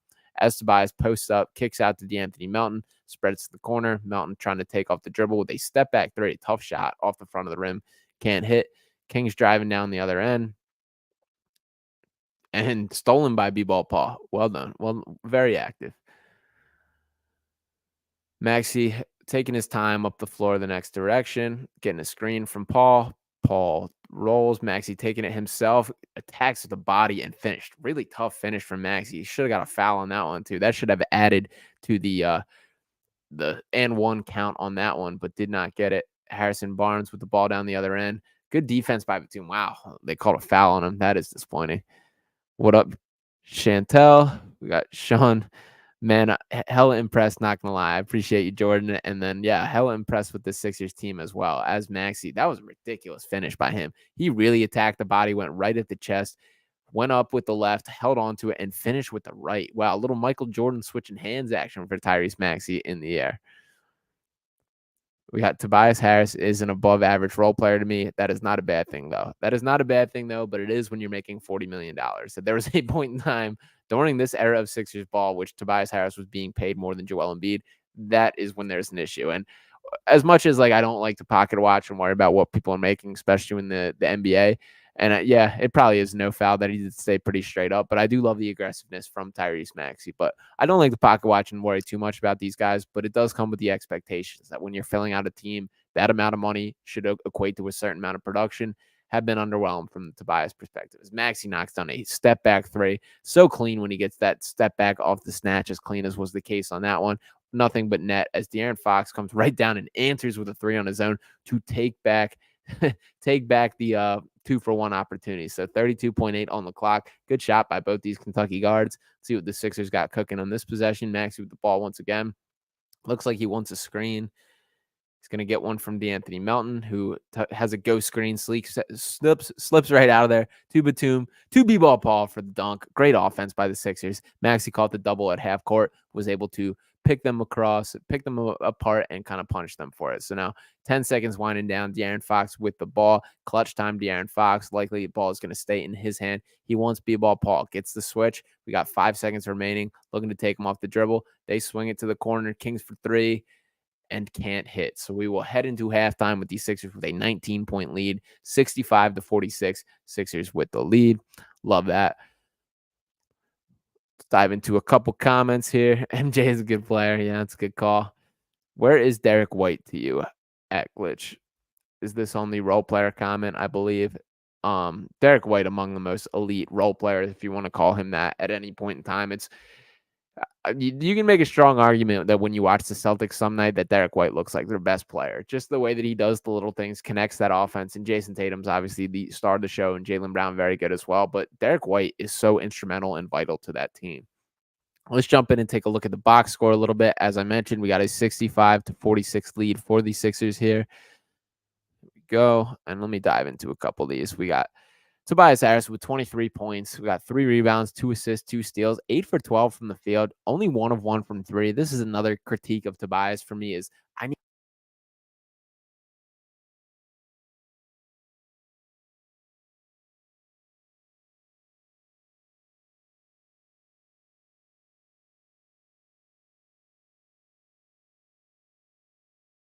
My fault, guys. Pulled out the mic wire there. But yeah, one of my complaints about Tobias Harris is the lack of 3-point volume, that he just does not get up enough attempts. That 1 of 1 from beyond the arc tonight, that's great. I'm happy you connected on that. But 8 of 12 from the field, 1 of 1. And in reference, Nico Batum, 3 of 3 from 3 tonight. So awesome stuff from him. Tyrese Maxey with 17 points, also has 3 steals on the night, 2 assists, 2 rebounds, 3 of 5 from 3 from Maxey. Like if you're looking at the Sixers starting lineup, Tobias Harris and Paul Reed should not be tied for the fewest threes. That Maxey, Melton, Batum, I'm okay with all those guys getting higher volume, but Tobias, you got to be right in that mix. Now let's scroll down and take a look at the Kings a little bit in this matchup. Some struggles for this team. Wow. Domantas Sabonis in 17 minutes with just 2 points, 6 rebounds, and 2 assists, minus 22 on the night. De'Aaron Fox with 11 points, 4 assists, 3 rebounds, 4 of 10 from the field, really having some offensive issues. And as I'm pointing out, Keegan Murray with 11 points as well, 3 of 6 from 3 for him. The bench, a nice impact from the bench. They got a lot of names here, a lot of guys making their impacts felt. But yeah, the Kings have struggled as a whole. Been very surprising with this. And let's jump back to a couple comments. And then I do want to look at some team stats. Got a elite role player though. Agree with Sean. Elite role player. Agree with Sean though at Prince Bonito. Yep, for sure.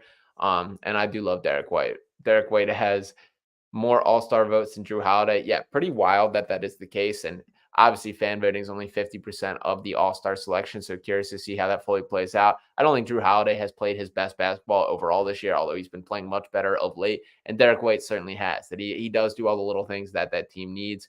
Trade the star tonight. That, of course, referring to Tobias Harris, that this is the type of night that, maybe you send these tapes to some opposing teams and see what happens. 65 points. We take that. Sixers are on fire right now. Tobias with a fire first half. Absolutely. A minus 22 with 2 points for Sabonis. Yeah, I'm quite surprised by that as well. That I thought this was going to be a matchup in which Sabonis was able to capitalize really significantly on. Has not been the case so far. Let's hope that continues in the second half. And the matchups have been as I expected. I think Mo Bamba and Paul Reed both giving some pretty positive minutes, but there has been a ton of Marcus Morris opportunities that Sabonis has been unable to punish so far. So that's a great thing. So yeah, let's hope that trend continues in the second half. Let's jump into a couple of these team stats now. Let me pop these up. Let's take a look at where things are going wrong for this Kings team. So let me share my screen once again, and let's take a look at these team stats. Field goal percentage, Kings shooting 17 of 48 from the field compared to 23 of 48 for the Sixers. So 35.4% from the field for the Kings, 47.9% from the Sixers.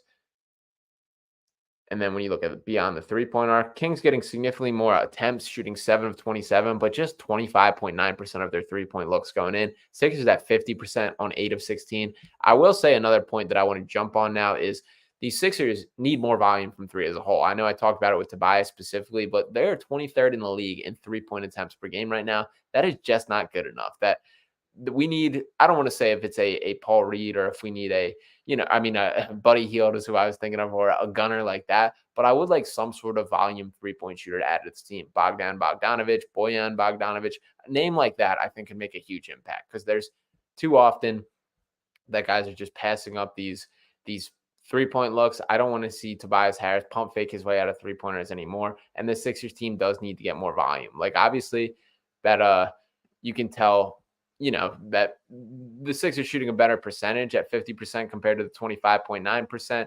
But with 9 more 3-pointers for the Kings or 11 more 3-pointers for the Kings, there's going to be nights where you simply can't outshoot that. And a couple other stats to dive in.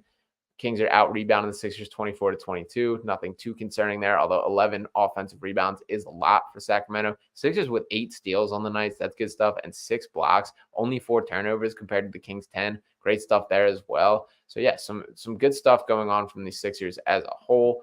Let's shift back. What is the point if you stream it? We are live right now, rolling through this one. So I'm excited about this one. What would it take to bring Seth back?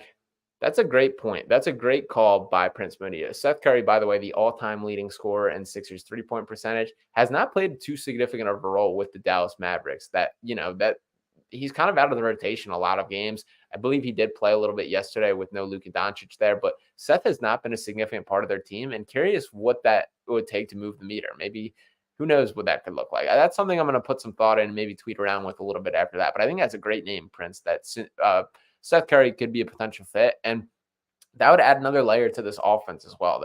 Remember the 2-man game with Seth Curry and Joel Embiid, how lethal that was to opposing teams, the little pick and pop, the way that Seth Curry would get to that mid-range and kind of just connect on that. He was really automatic. And my biggest frustration with Seth is 2 things. Number one, as Sean points out here, his defense is trash. I would agree with that. That with the Hawks point of view, or with that Hawks series that ultimately really changed the Sixers trajectory when we talk about Ben Simmons and the Hawks trajectory and all these things, that Seth Curry was a big part of that collapse, that Kevin Huerter was giving him buckets in that matchup, and that just should never be the case. But yeah, totally agree that the Seth pick and roll with Embiid was hella good, but his defense was always so bad. I think Seth Curry would be an intriguing just asset to have, a guy that is an option to roll with, but not a guy that should be they should be as reliant on as was the case during his first tenure here. That if he's kind of an option off the bench for when the matchup is right, that would be a phenomenal option for the Sixers to have. And for what it's worth, there are better defenders surrounding Seth Curry at this point in time. That it is not these, although Ben Simmons was just fine and held his own in that, there was a lot of players with deficiencies surrounding the team in addition to Seth. So when you have a Robert Covington behind him or next to him or Nico Batum, I could see it working a little bit better, but definitely not going to be sticking up and saying that Seth Curry's defense was any sort of competent in that. And yeah, Huerter averaged like 27 points in that series. Spot on. That we know that and shout out to RB chiming in. We got the one game I missed, and Tobias has 23 at the half. Yeah, man, we are pumping the trade value, that we are getting it up in this building. He has been in attack mode, and we're up to 3 Tobias dunks. So 3 Tobias dunks. We love that from Tobias. Did leave one hanging where it got pinned, and a Groans man dunk as well. So yeah, I guess maybe you're the anti-Tobias Harris guy after all here, RB. So who knows? Booker is kind of good at mid-range shots. So yeah, he absolutely is. Curious what version of Tobias Harris we get coming out of halftime, because now this is the point where this third quarter is going to say a lot about this game. That we have a 65-46 lead for the Sixers. If the Sixers can come out in full force, keep their foot on the gas, you can put this game away and get some extra rest in the fourth quarter. That is what I want to happen from here. But I do think the Kings are the type of team that are going to have some scrap in them, going to find a way to fight back and keep this game alive. So the Sixers have to be ready to match that and overcome it, that they're not going to shoot this poorly as they did in the first half for the length of the game. Maybe they will. Maybe it is one of their just not their nights and they don't have it going. But I would think it would not be the safest bet to gamble on them missing the amount of open threes that was the case in the first half. For Tobias Harris specifically, I think he plays a major role in leading the charge in that if he continues to be in attack mode, he has to get at least 30 points in this one. That if he's at 23 at halftime, this cannot be one of those games where he ends at 25. People look at the box score after and said, he got 25 points. Nope, the standard has been raised. That you got 23 already. I don't need 23 more points in the second half, but you got to get me double digits. You got to be locked in, and you got to set the tone for the Sixers team. I do think Tobias has been the tone setter tonight for the Sixers team, and that is not something I say often. That is a major shout out to him, and I do need that to continue in the second half.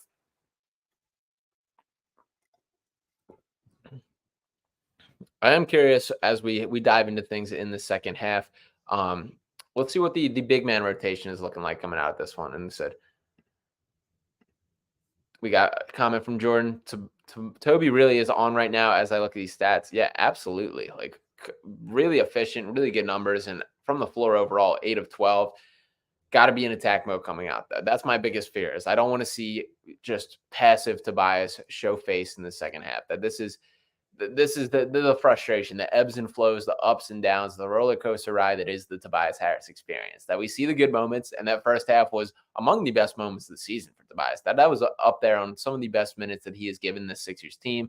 That has to continue moving forward. That he does have that high level impact and sets the tone once again. It's a clean slate coming out of halftime. Yes, there's a 19-point lead, but we have, and right on cue from Ryan Campbell here, we said this is the type of game that last year with Doc, we know we would blow. I was actually thinking the exact same. That we've seen a Sixers team like that in this kind of situation to blow things, to not have this killer instinct. And that's been one of my biggest positive takes from the Sixers team through the start of the season is I see way more of that killer instinct, that ability to step on teams' necks, to prove that you're the better team and not let them hang around and have hope. That's what I want to see in this one. And yeah, Justin, no RB tonight. So it is me, Sean Bernard, holding down the fort, talking through things and watching through this game with you. Been really happy with this first half from the Sixers team as a whole. One of their better performances, I would say, even of the season, and especially when factoring in no Joel Embiid, no Kelly Oubre, no Robert Covington.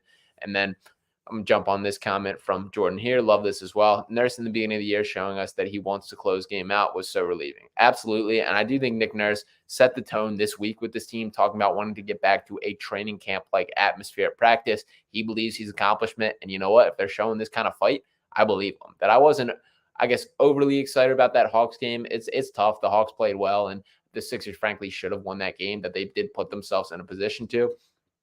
But yeah, Prince Modito chime in. We got Maxey acting different ever since that Hawks dunk. Boy has been aggressive. He sure has. I love the way they're showing this highlight of him. Showing this highlight of him attacking the basket once again. I love that that is the case. And there we pulled out my mic once again. Sorry about that, guys. But yeah, as Glitch says, like the stream. Let's get these numbers up. Let's see what we're sitting at right now. Up to 146 on the likes. Let's get this number to 200 by the end of this stream. Sitting here at halftime right now with a 19-point lead for the Sixers. Shout out to all you guys hanging out with me, talking through. And yeah, to chime in on Prince's comment once again, that dunk was a big deal. That was kind of an alpha male dunk. And I think that game as a whole was a stepping stone for Tyrese Maxey. That felt like one of those this is my moment opportunities. And once again, that 3-play stretch with about a minute left in the fourth quarter pushed the Sixers lead to fourth. That was the moment. That it was the dunk, just like Prince said, that he went up, got it over Murray, got it right around. I think it was Okongwu that was on the floor at the same time as that he kind of finished in between both them. Then he comes down the other end, D's up DeJounte Murray, forces a tough contested 2, which he ultimately misses. And then Maxey comes down the other end and bangs a 3. That is a superstar stretch of play. That is an all-star stretch of play. That is the franchise right there in Tyrese Maxey. Jordan E. chiming in and said, do you believe that Quickly could be as good as Maxey if he's given a year to develop fully with the Raptors? I don't think Quickly is quite as good as Tyrese Maxey. I think Tyrese Maxey a slight notch above, but I do think they're cut from a similar mold as we talked about with the Kentucky guards. Those were two guys that were a blast to watch together, and frankly, Quickly was the slightly better college player out of the two of them. But I think Maxey has taken his game to a level which Quickly kind of playing from behind at this point, and frankly, I would not bet on Tyrese Maxey slowing down by any means. So we know the work ethic of that kid. We know the work rate, the way that he competes, and the way that he just continues to get better on every single thing. So I do think that Maxey will end up the better player, but I do like Emmanuel Quickly quite a lot, and he's been awesome since going to Toronto. Both him and RJ Barrett playing much more free basketball have really injected some life into that Toronto franchise, which was desperately needed, and still a lot to watch as far as what will ultimately come of that. I think the OG trade, bringing in OG Anunoby, worked for the Knicks as well. The Knicks are a sneaky team to keep an eye on this year. Jalen Brunson's a killer, and they got a ton of talent around him. So OG, I do think, is a positive addition. But yeah, to ultimately answer your question, I don't think Emmanuel Quickly can catch Tyrese Maxey, although both are going to be very good players. Keep up the defense. Absolutely agree, Rich. Got a comment here. We said, what do you think the Sixers need to make it far in the playoffs? For starters, health. That Joel Embiid, we have to figure out what this knee injury specifically is. If this means keeping him out for an extended period of time at this point in the season, that should be a little sacrifice to play for a chance at the true trophy. I would love to hear more clarity from the Sixers side of things. I think my unfortunate gut feeling is that they're going to rush him back from this injury, and then ultimately this could be something that lingers throughout the season. That is worst case scenario for me. That is far from what I want, but just kind of a vibe that I'm getting from the team.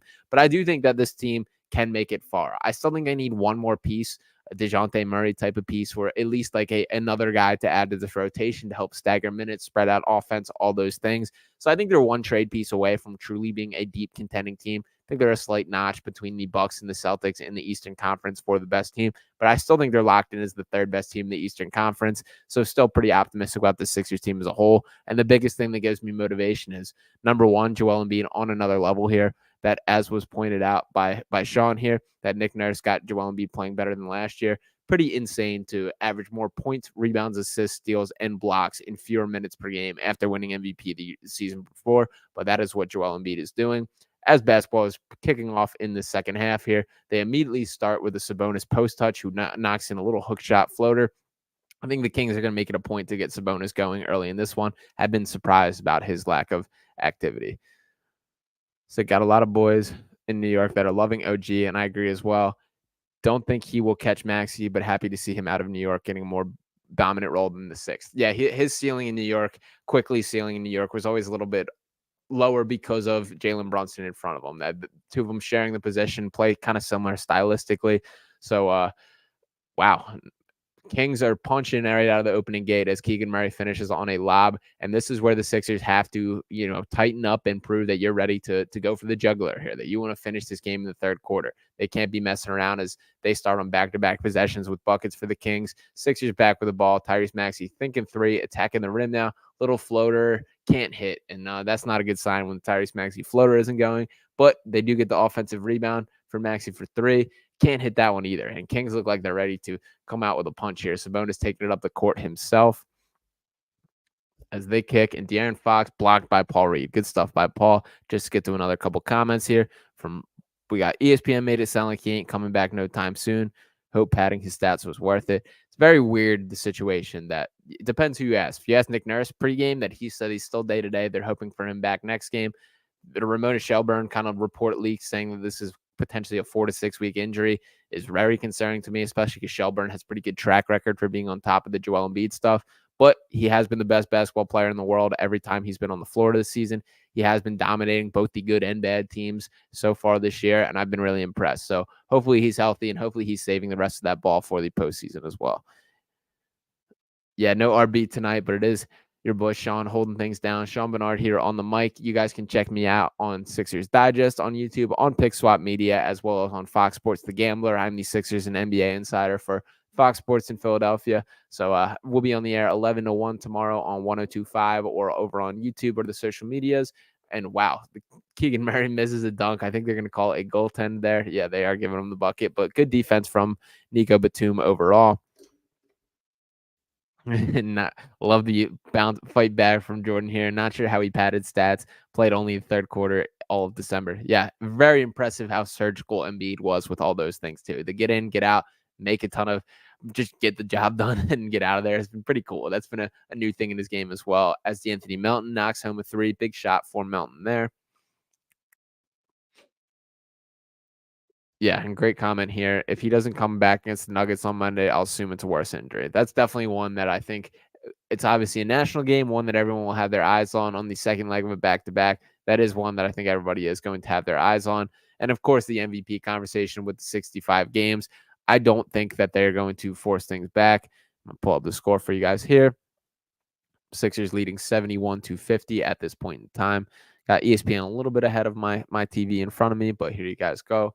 As Melton knocks to him another three. Good stuff for D'Anthony Melton. He's been awesome since he's come back from injury.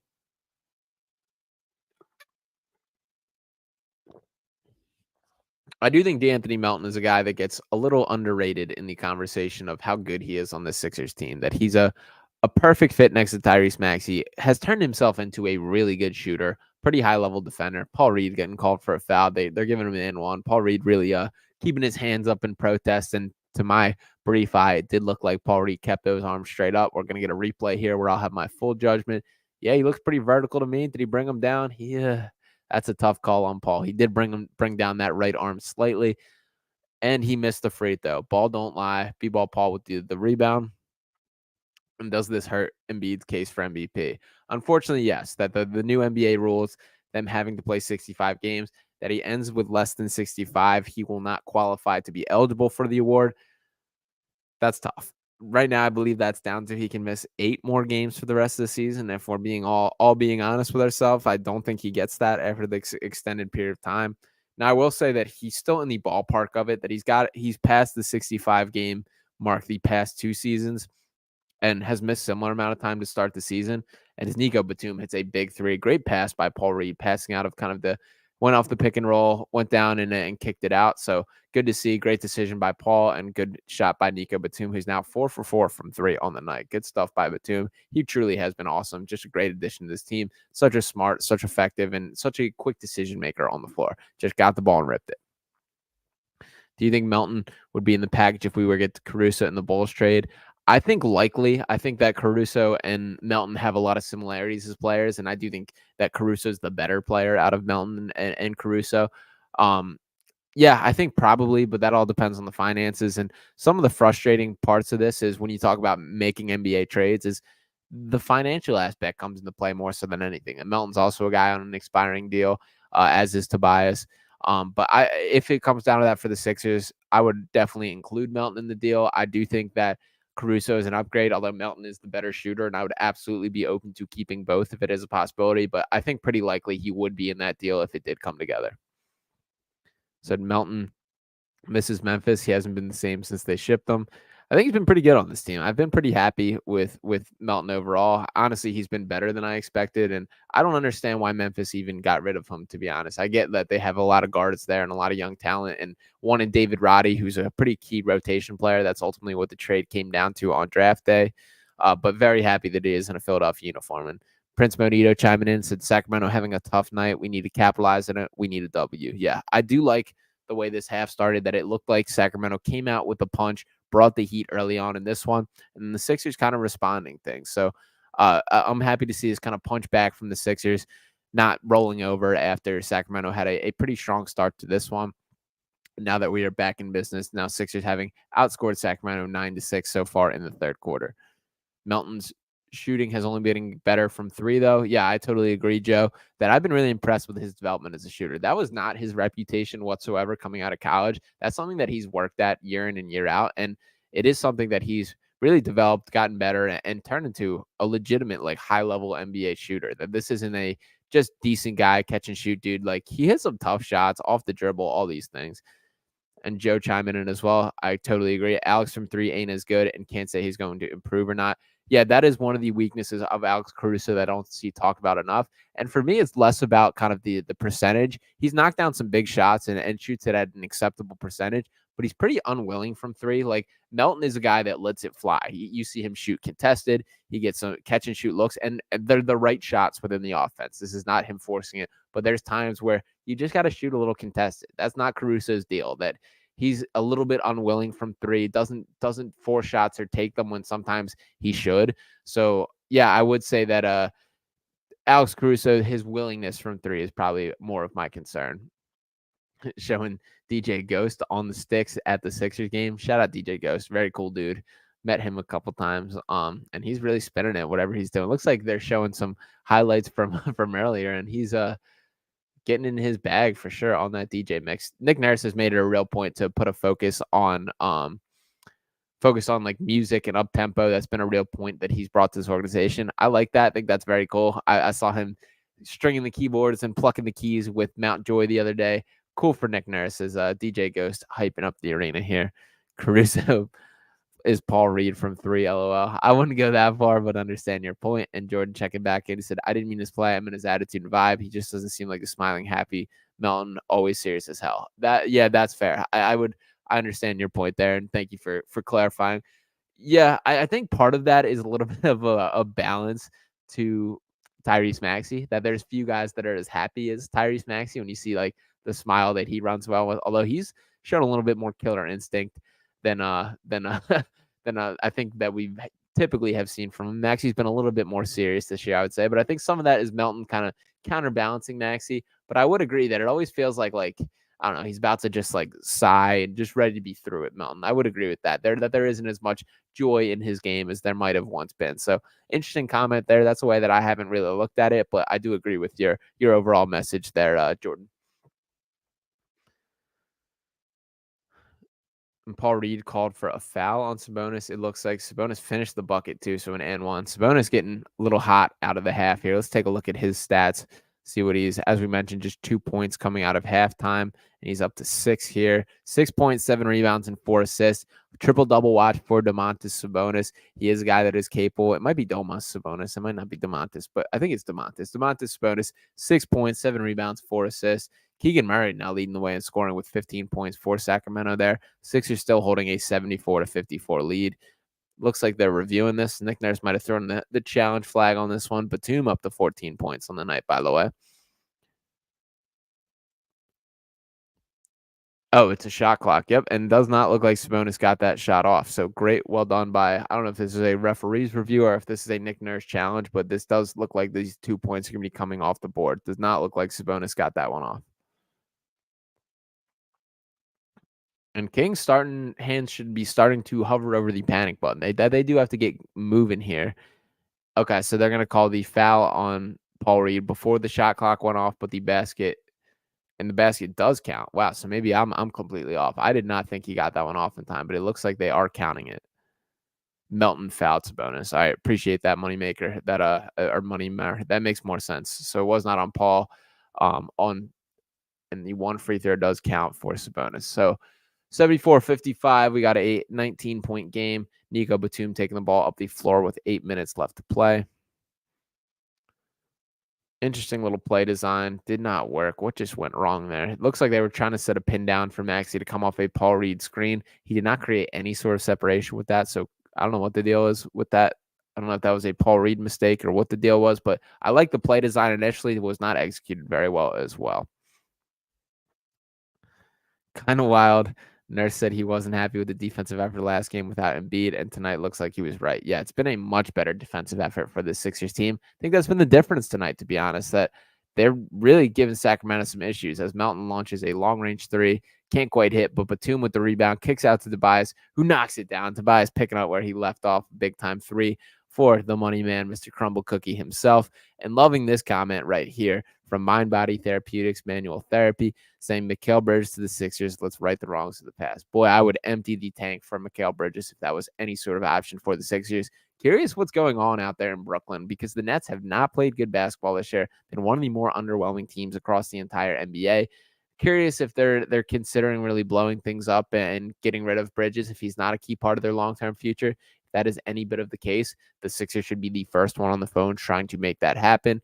But I would think it's more likely that they are committed to building around him and keeping that. Big fan of Bridges' game, though. If that's any sort of possibility, I am in. So messy basketball being played. It's looked like Melton and Sabonis get tied up once again. And Nets not letting us fleece them ever again. Yeah, great comment there. Where would his value be at?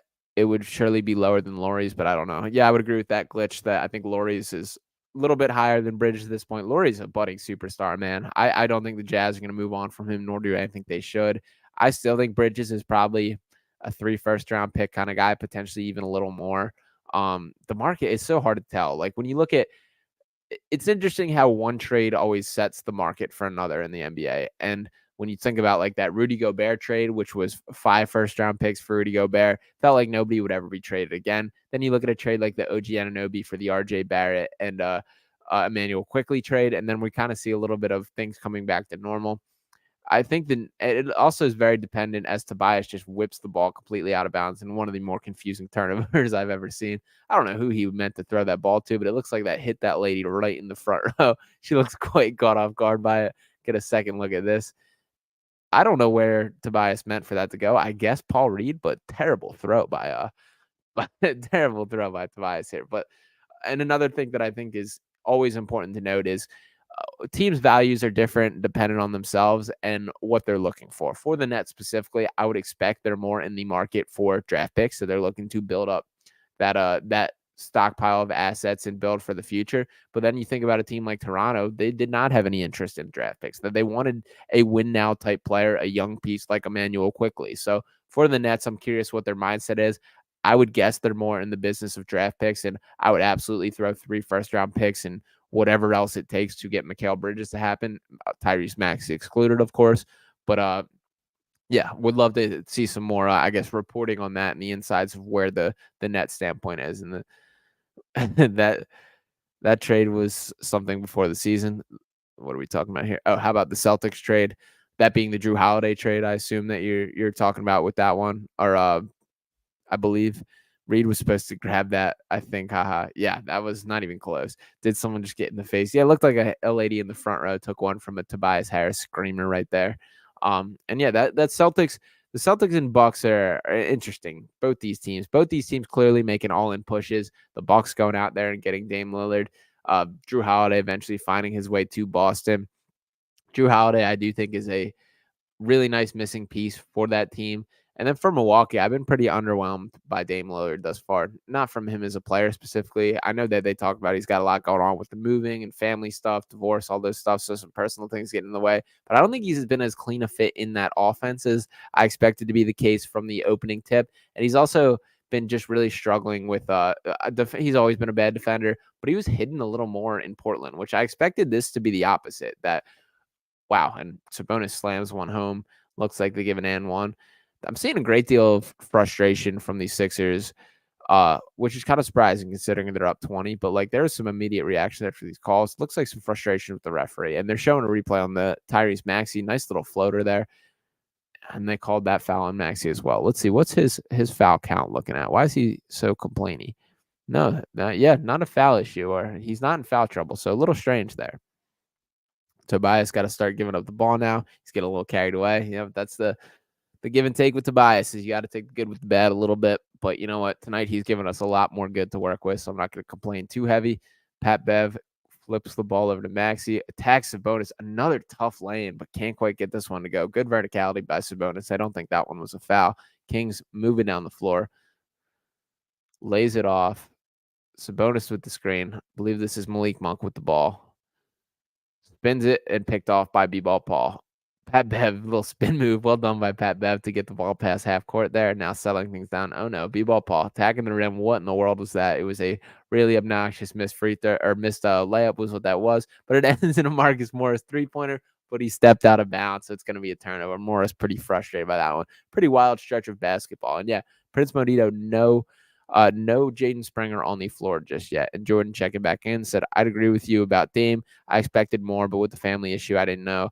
Expected him and Giannis to dominate. Yeah, I thought it would be a much more seamless transition, and that I thought their games were a pretty natural fit, that right away we would see these two tuning in, these two locked in, making the most of it and building off each other. Really has not been quite the case. That it's been very much a work in progress. I still think they'll get there. There's plenty of season left in their team that I wouldn't be happy about playing in the postseason.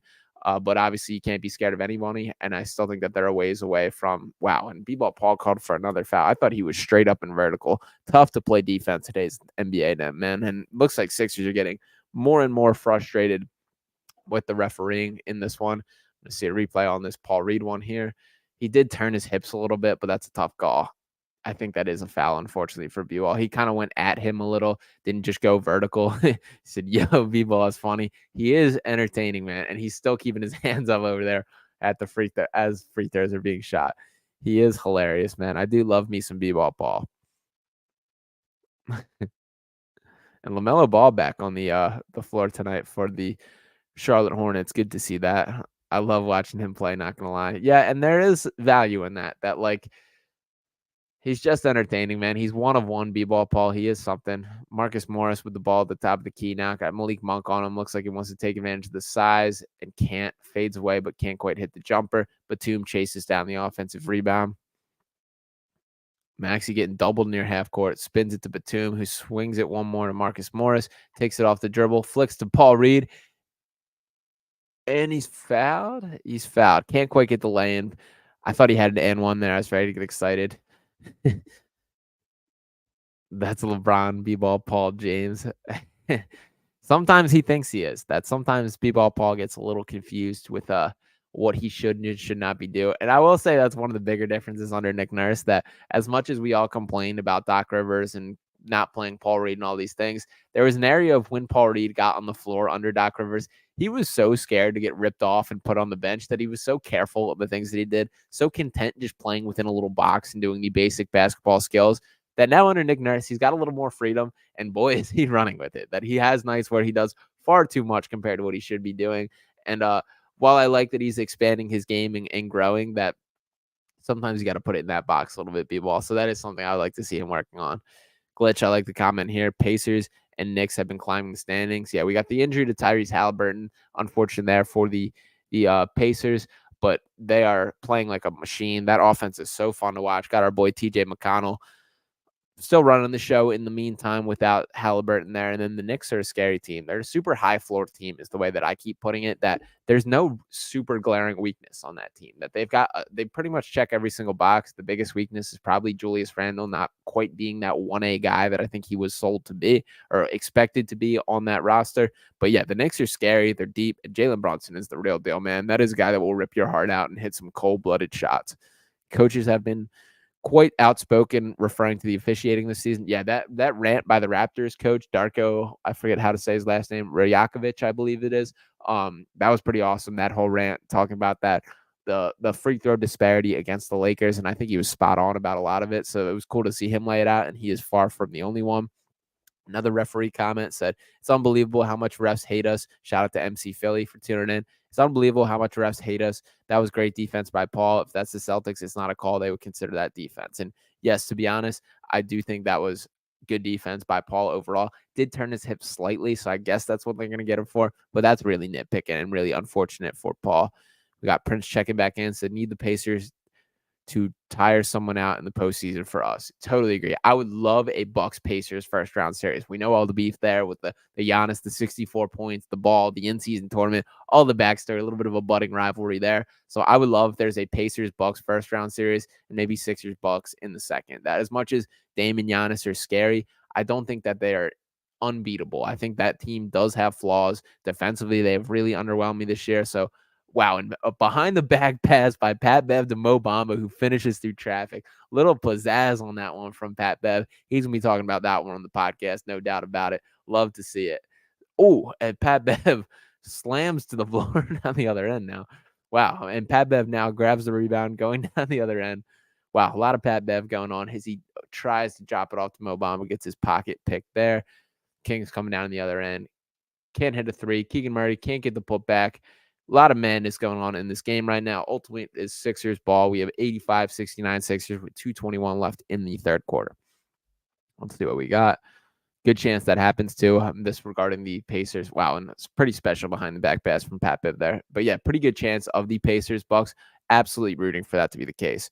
Glitch checking back in said, "I've seen the Knicks are interested in Terry Rozier. If they make another small move like that, they could be contenders for real." Yeah, I agree with that. But I like the way that their pieces all fit together. I do believe in Jalen Brunson as like a legitimate guy that can tear your heart out in the playoff series, go dominate, take control. So I totally agree with you. They make one more move and they're in that same conversation.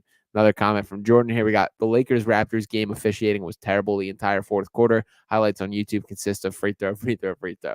Yep, nope, you're right about that. It was super frustrating, super disappointing. And I like that Darko had his guys back like that, sticking up for Scotty Barnes specifically, number the other team, and just talking about the free throw disparity. So I like that out of him.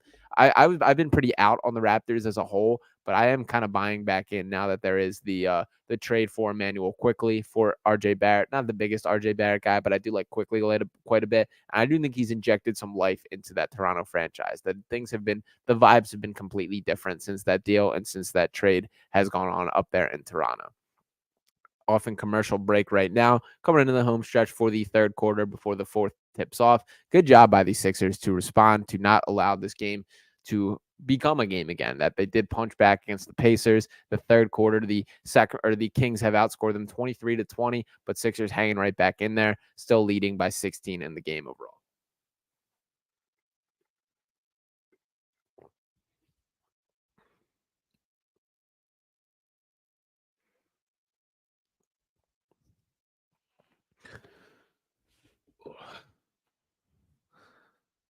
Let's take a look at some of this Kings box score, see where things are looking. Let's see. We got Sabonis up to 10 points, 9 rebounds, 5 assists. So he's starting to climb up, make his impact felt, but curious how much he stays in this game, depending on if this becomes close or not. It is 16 points, so it's not fully out of reach yet. This one's still teetering on whether it's blowout territory or still competitive. Behind him, we got De'Aaron Fox with 14 points, 4 assists, 15 points for Keegan Murray leading the way in scoring. Malik Monk with 12 points off the bench there. Interesting. And then from the Sixers perspective, Tobias Harris still leading the way with 28. Tyrese Maxey with 19. Nico Batum with 14. Looking over the bench, we got Mo Bamba with 6. We got Pat Bev with 4.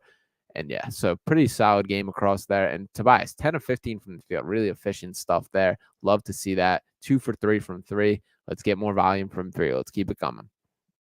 Glitch checking back in. Said if we don't end up getting Drummond or a backup center, who do you think will win out center by the playoffs, Bamba or Reed? I think most likely Paul Reed still. You can make an argument for both, and I wouldn't even mind it if they try and go on a matchup-based approach. That I do think that there are matchups where the size of Bamba and the shooting ability of Bamba is valuable, specifically in a pick and pop kind of capacity. But I think there's more that Paul Reed can do. I think he's more versatile.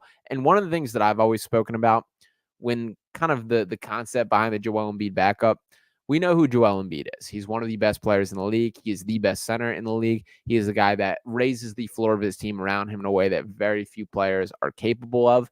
That any drop down from Joel Embiid is going to be massive. That I like the mindset of going to a Paul Reed type player because he's different stylistically, that he does some different things. He moves differently. He's just a very different and weird player that I kind of like. That I would rather take that approach and change the way you play as a team rather than going to like a Dwight Howard, who was a worse version of Joel Embiid, that he tried to play the same way and he can't. Andre Drummond, a little bit of a different example. That Drummond, I think, was a higher level than a lot of these guys. I think he was the most talented backup center that the Sixers have had, that he's far more talented than Paul Reed even, and a lot of these guys, a professional rebounder, no doubt. But I think conceptually I bought into that process of playing a little different, allowing Paul Reed to be the guy and lead that charge rather than just trying to play like a worse version of Joel Embiid on the floor. But who knows? We'll see how Bamba plays. It does seem like Bamba and Embiid like each other quite a bit, which is kind of cool as well. Bamba, by the way, fouled when almost collecting that offensive board there. Good fight on the boards by Bamba. Love to see the effort and the energy from him there.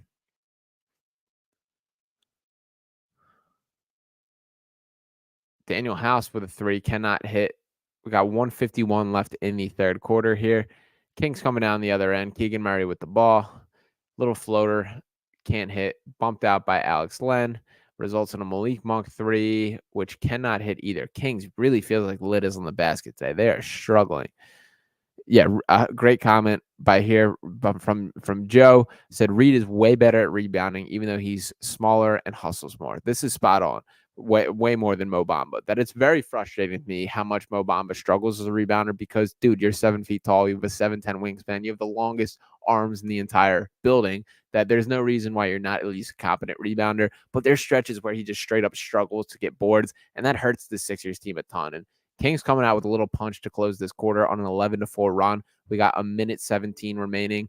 We got a 14-point game overall as Pat Bev gets to a little runner, can't quite hit, and is rebounded by Keegan Murray. Sixers have to keep this a double-digit game heading into the fourth. Cannot allow them to sneak back into this as Malik Monk gets the mid-range, can't hit. Pat Bev tips it out to Mo Bamba, flips it to Tobias Harris, who's dribbling up the court. Take your time, Tobias. Nope, he's getting right to his spot. Ball is poked away and out of bounds. Sixers will maintain possession. We got 54.6 on the clock, 14-point game at this point. Would love to see the Sixers close out strong and make this as large of a lead as they can possibly push it. We will see if that's the case. Inbounding the ball for the Sixers is Pat Bev. See what they got cooking up. Ball comes into Marcus Morris, who kicks it to the corner for Pat Bev. Corner 3, can't hit. Alex Len pulls it down. Kings back with the ball. Let's see if they try and go 2 for 1 here. De'Aaron Fox dribbling the air out, bringing the shot clock down. He is targeting that 2 for 1. It looks like getting to the left hand, getting to his spot on the block. Finish it. Can't finish the layup, but he's fouled by Daniel House. 34.6 on the clock. Now a 14-point game as De'Aaron Fox goes to shoot 2 free throws. Shout out to De'Aaron Fox for the way he's developed his game too. A guy that has really gradually put all the pieces together and just developed one thing after another. We got a little conversation between Dan House and Mo Bamba on the block. It looks like they are frustrated with the refereeing as well. Prince, totally agree with the chance. The comment here, Monk is getting too comfortable, too often, and too often. Shout out to Secret Underdog, the gamer. Yo, we here. Love it. Thanks for supporting, for chilling, watching the game with me. Love the comments. Let's keep them coming, everybody. And let's make sure we're smashing that like button up to 169 on the like. Love seeing that. And yeah, Sixers running out of gas a little bit. I hope that is not the case, but that is what it seems like, that there is not quite the level of intensity to close as the game is pushed down to a 13-point lead, 34.6 on the clock. Maxey inbounding the ball, came back in to close out the quarter like that. He inbounds it to Pat Bev, and Maxey's going to take it up himself. He's trying to, kicks to Dan House, who takes a step back. Don't like that shot, but Dan House does connect, and no doubt going to the bow and arrow. He has to be busting it out. There's no doubt about it. Shot clock or full clock winding down. Got about 2 seconds of separation between the game clock and shot clock. It's got Dan House guarding up on De'Aaron Fox. Malik Monk with Pat Bev floating around him, kind of giving help. De'Aaron Fox winding to his spot, gets the mid-range, fades away, puts it up off the front rim. We got 2 seconds. Pat Bev pushing through, and he did not. Pat Bev did not throw up the full court heave, but instead leaped up and came down. I do think he landed before the period ended. I don't know if they're going to review this. It looks like they are going to review this. Good Lord. Yeah, Pat Bev absolutely traveled here and definitely came down with his feet on the floor. That was not a smart decision from Pat Bev. The Kings did go up and contest kind of his full court heave, so I understand it threw him off. But yeah, Pat Bev just tried to launch a 3/4 court shot. Got in midair, decided not to shoot it, came down. I'm going to guess there's probably about 0.4 on the clock. They're going through the the replay here. So Kings might get one last chance at the heave. Referee hopping on the mic to say what's up right now. And he might just say, let's see what he's saying. And they're showing the replay now. Yeah, Pat Bev up in the air. No, it looks like clock expired. All right, cool. We love that. No point in giving them one heave there. But yeah, Pat Bev, just be a little smarter. Just shoot the shot, man, you know? And let's check it out. Shout out to Secret Underdog, the gamer. Check out Pick Swap Media. Appreciate you. That is my platform over there. We good. W stream so far. Appreciate that. Finally, might win a game. LOL at Secret Underdog, the gamer. Let's get a couple more of these comments in here. Great job filling in. Appreciate you, my guy, Philly John Wick. Sorry for being so late. How are you, Mod Squad? Much love to everybody. And they did give the Kings one chance at the heave. Could not tip it in. JaVale McGee coming in off the bench for it. Look at JaVale McGee. Yeah, these refs. This has been a little bit of a struggle of a ref fest.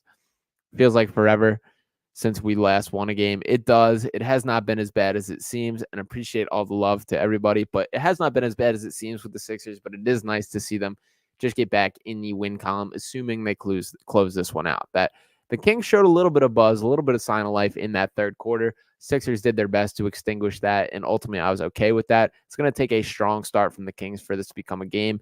I hope that is not the case. And frankly, if I'm Nick Nurse right now, this is where the battles of coaching come in. I'm saying I lead and start the fourth quarter with some starting caliber talent. I'm throwing Tyrese Maxey out there to start things, trying to put this game right away and end things right now. Got a comment from Kane saying, I hope Morris is a trade chip right after he got the key to the city, man. But nah, I hear you.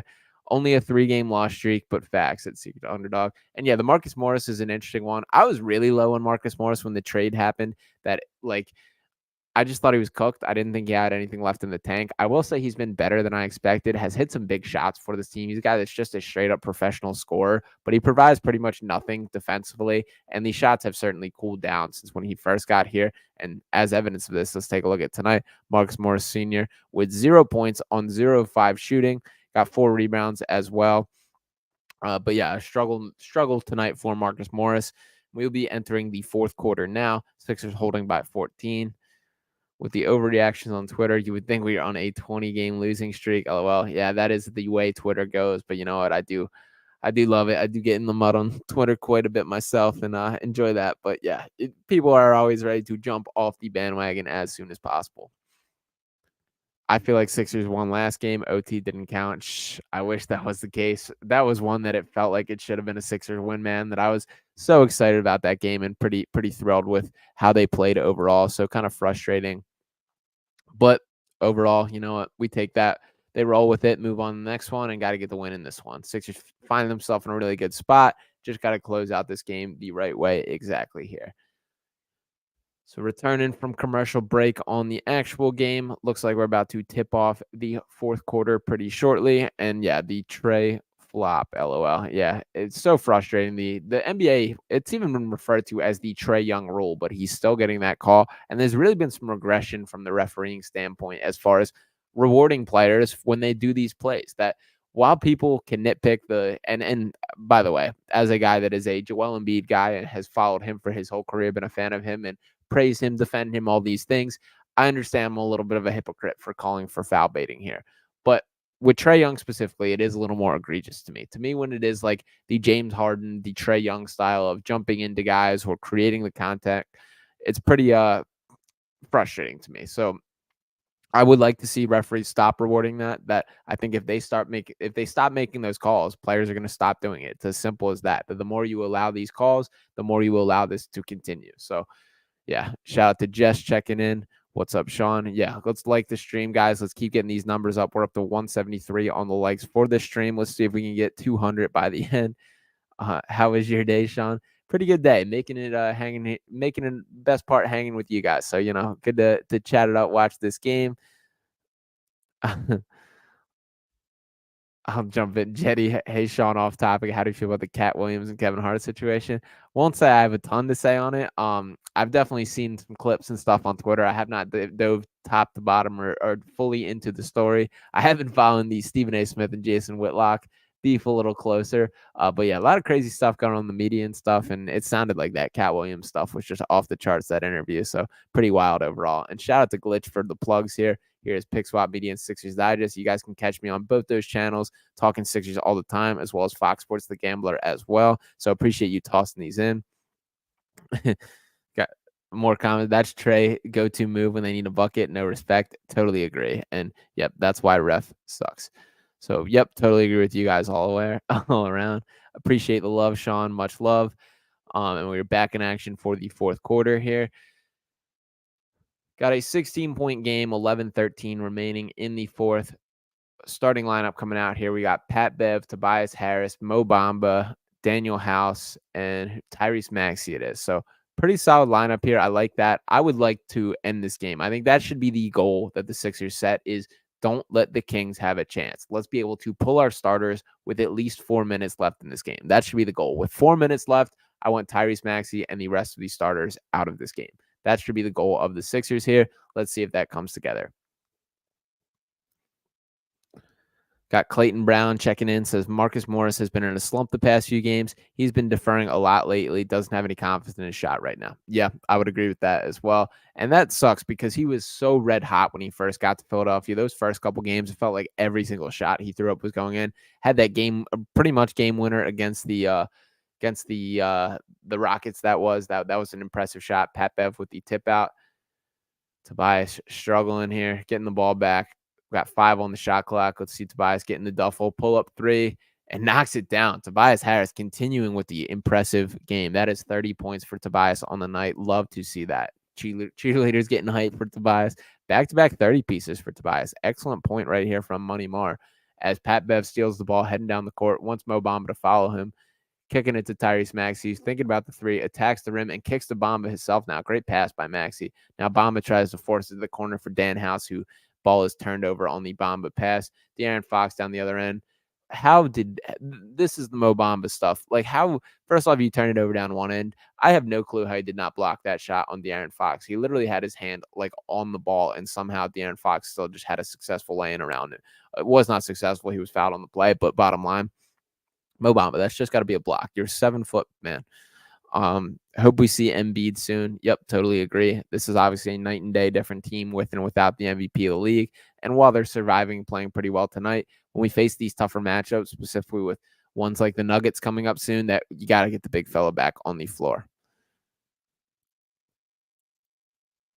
Go Toby. Love that. Love the Toby love.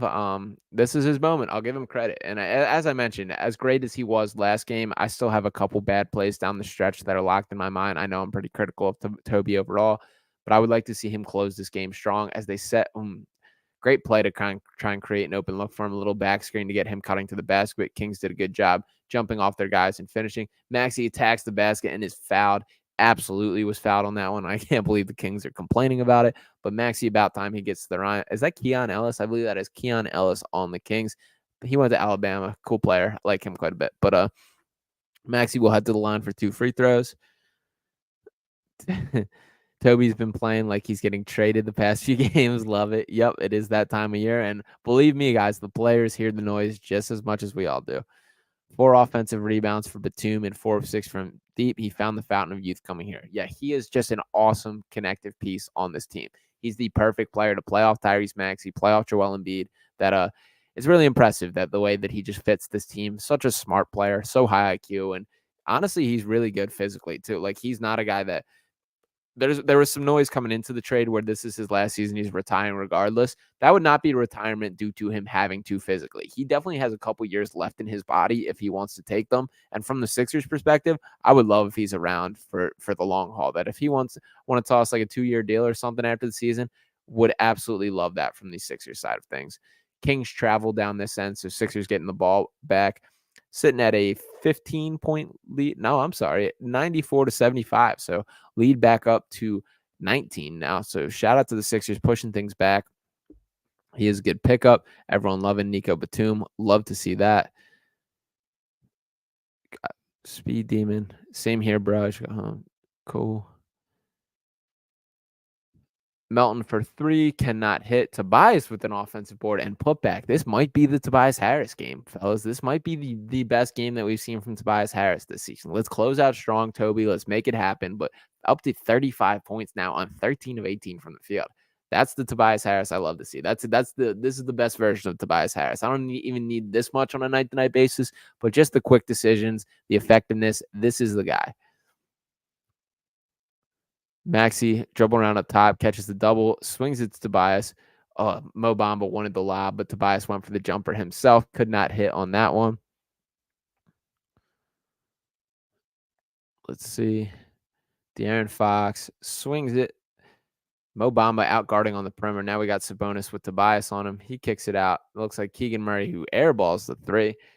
Let's see what we got. How many Sixers channels do you have? Sixers Digest is my purely Sixers channel, so that one's all Sixers stuff, so you can check that one out. Pick Swap Media is my own stuff, so I do some general NBA stuff, as well as there's a couple other podcasts on the network, of Phillies podcast and Eagles podcast, as well as Pick Swap podcast, which is purely Sixers content on there. So make sure to check all those guys out. Appreciate the question, August. What is Tobias Sixers career high? That's a great question. I believe he scored it in the 40s. I'm gonna have to check in on that exactly. We got Rockets and Nuggets on a back-to-back next week. Yeah, that's a tough stretch. Rockets are no pushovers anymore. This is a team that competes on a night-to-night basis. What kind of cookies? They're crumble cookies. You know it. We know it. Tobias still has potential.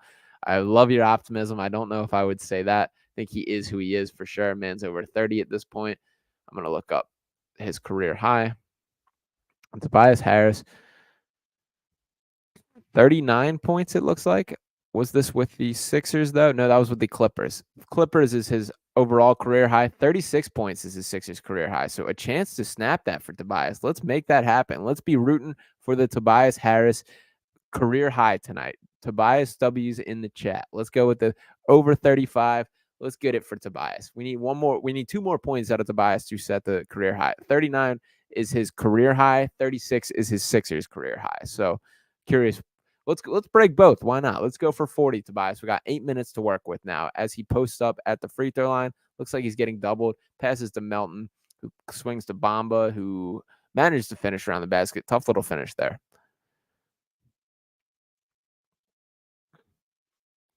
Coming down the end, Malik Monk spins it out of bounds. Kings will keep possession.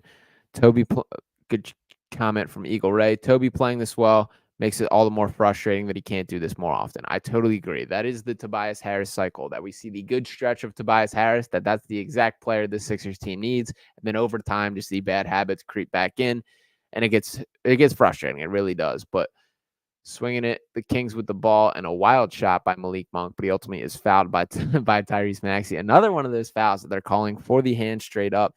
It's disappointing. So Oh, yeah, and great comment by Money Mar that Tobias scored his career high the same night he got traded from the Clippers to the Sixers. I forgot about that storyline. That's a great call. Great callback by there. That was pretty funny how that happened, and I remember at the time everyone being super excited about the Tobias Harris trade. I can say I personally was. Still the right move to some extent, just the contract after is pretty frustrating. I think that's where a lot of the criticism comes in, but you could do much worse than Tobias Harris, and I do try to look at it that way, especially on a night like tonight where he is playing some really good basketball. So Sixers with the ball, leading by 20 points, 98-78, 7:30 left in this game. Pat Bev with the rock in his hands, swinging to Maxey, coming off a pin down. Great pass to Mo Bamba, who goes up for the poster, but is fouled, is unable to finish on that one. Mo Bamba really went with it. That would have been an all-time highlight reel play from Mo Bamba if he was able to flush that one down. Look at him just cranking this one back. Great read by Tyrese Maxey as he get doubled. Smart move by Harrison Barnes to really foul there because he almost ended up all over Sports Center if Mo Bamba had completed that one. Jump in on a couple more comments here. Secret Underdog, the gamer, saying, love it when Tobias plays well, but man, like the other viewer said, it would be nice to see him more consistent with games like tonight. Absolutely. Can never get over losing Jimmy Butler. Yeah, he is the one that got away. That one definitely sucks and one to struggle with. But you know what? This is the Joel Embiid and Tyrese Maxey era, and let's appreciate this one while it's here. Who knows?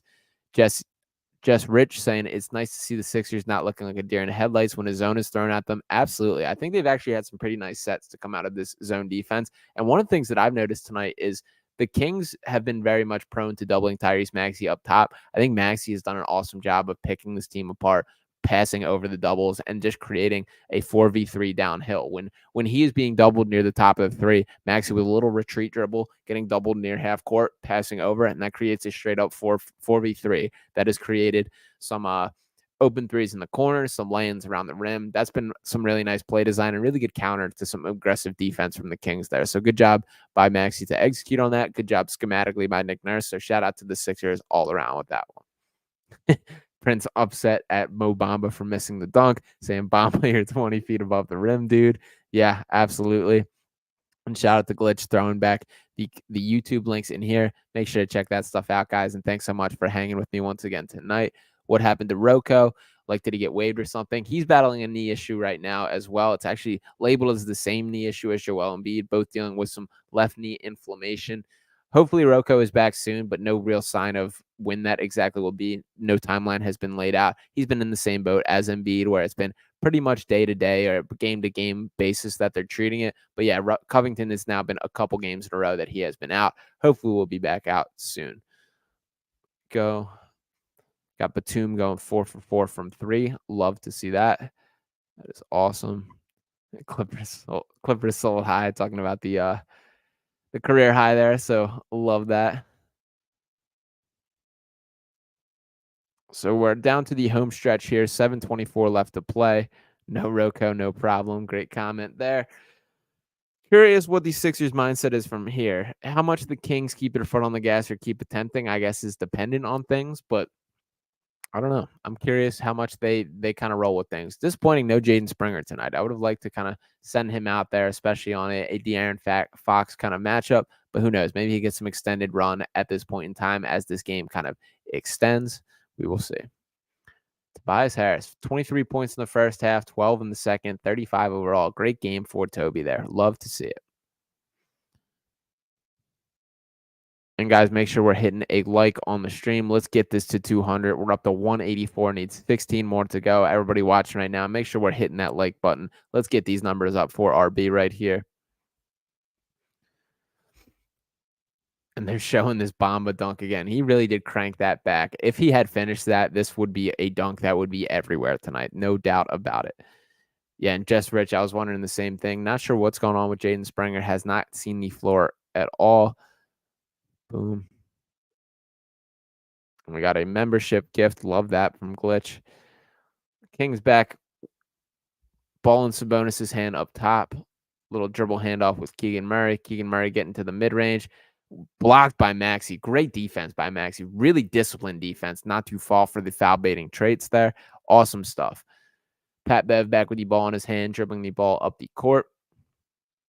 Little two-man action at the top. Mo Bamba setting a pin down for Maxey. They've been using Maxey off ball a lot, especially with Pat Bev on the floor with him. Kind of like that. Kind of creates a little different way to use him. Maxey looks like he's trying to get to his spot, pulls up at the elbow, can't quite hit. Had to work for that one too. Down to 644. Don't love that shot from Maxey overall.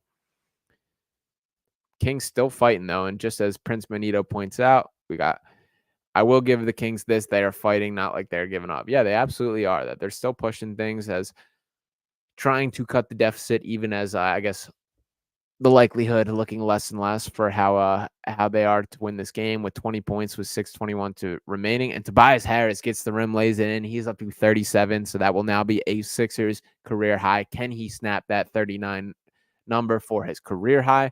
We will see. We need 3 more points out of Tobias Harris. I want that to be the case now.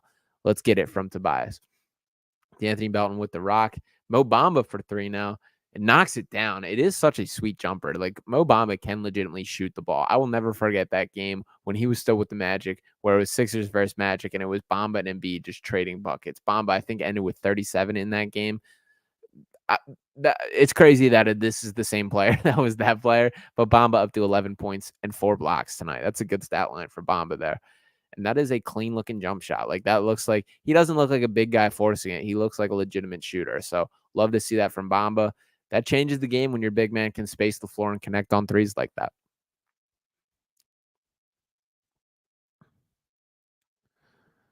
De'Aaron Fox at the free throw line.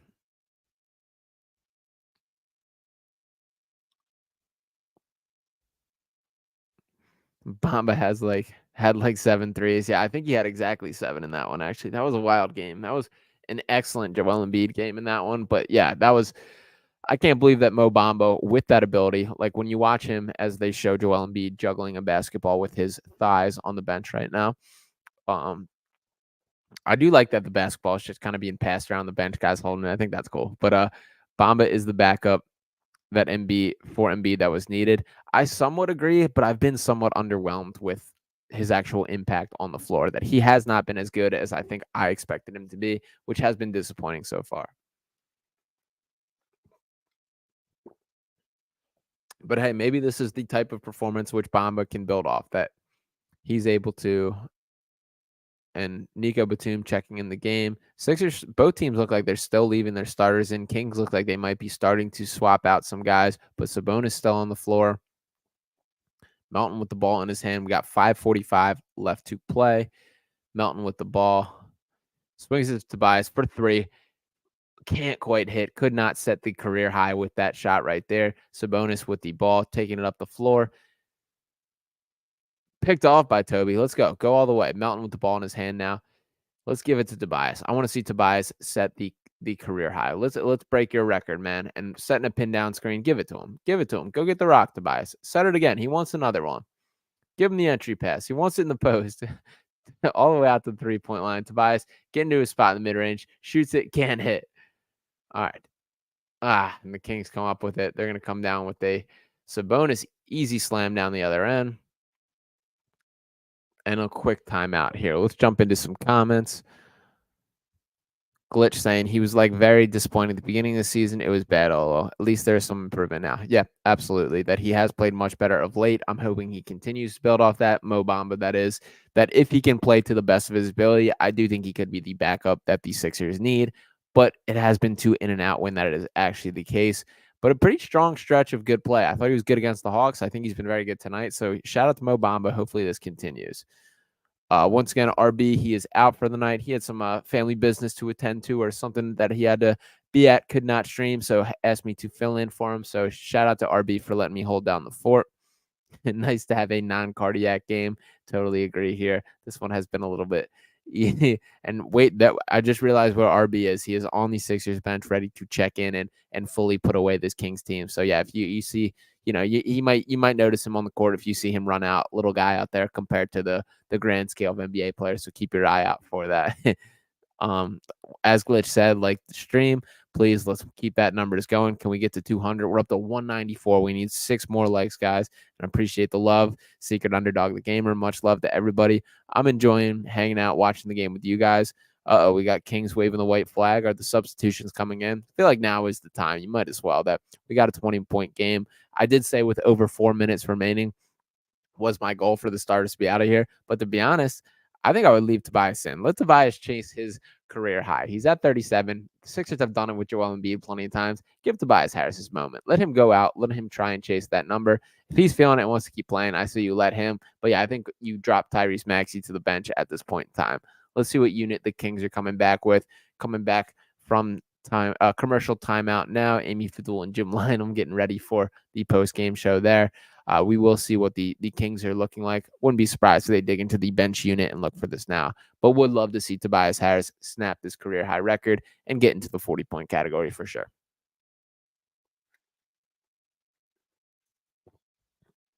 And Tobias looks like he still will be out there. He's coming back out onto the floor. Love that. Let's chase it. Stat pad city. Why not?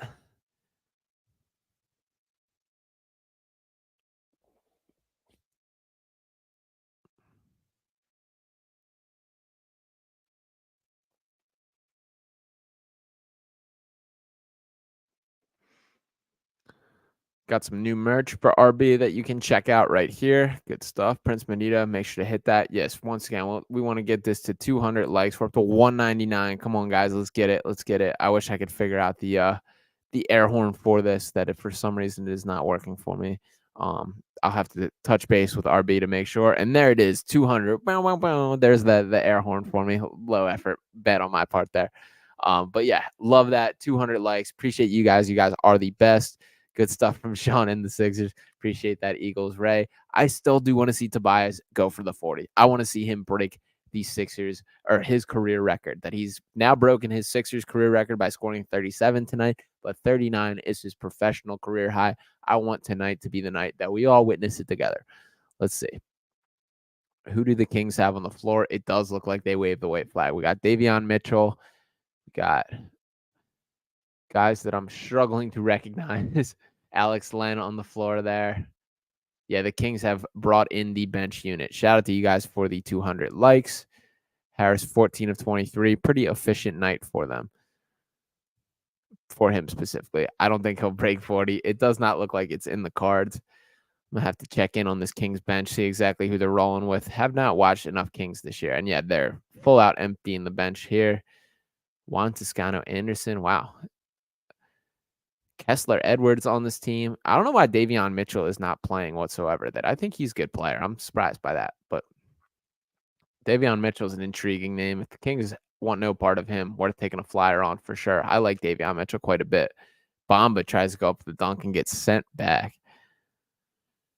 All right, we got 4:30 remaining. It's a tough day when you're getting blocked by JaVale McGee in the year 2024. Mo Bamba, that is a tough one, tough pill to swallow there. But you know what? We got 4:30 left remaining to get your get back on him. Let's get your lick back, Mo. I would love for him to have finished that dunk, man. I was ready to get up and fired up out of my chair. Furkan Korkmaz looked like he's inching towards the court. That might be it for Tobias Harris. Let's see.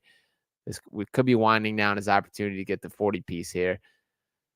Let's see. Toby does get the rebound. We got 4 minutes. Dribbling up. Call your own number, Tobias. Go for it. Go for it. Go for 40. Let's shoot the three. Mo Bamba with the screen up top. Toby for three.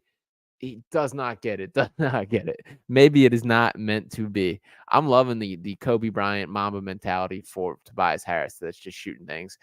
Like you absolutely should be at this point. But yeah, it might not be in the cards for Tobias Harris tonight. Yeah, that is JaVale McGee. I cannot believe the year is 2024. And that looks like Furkan Korkmaz and RB about to check in for the Sixers. No, I'm just kidding there. Melton with the ball now. Give it back to Tobias. Give it back. And Tobias with the ball again. Got to shoot this one. If you don't hit this one, it's just not in the cards. But he takes a sidestep three, and he misses this one. Everyone wants him to get it. They're rooting for him to get it. But it just might not be in the cards for Tobias Harris. I love that he's trying, but yeah, he is not going to get it. And he is big time forcing it. I do like the comments. So what we got? We got cookie mentality. Stop forcing it, letting it come naturally. Yeah, I think that's over. I think he is absolutely forcing it. Shaq and McGee. He is an all-timer on Shaq and a full JaVale McGee.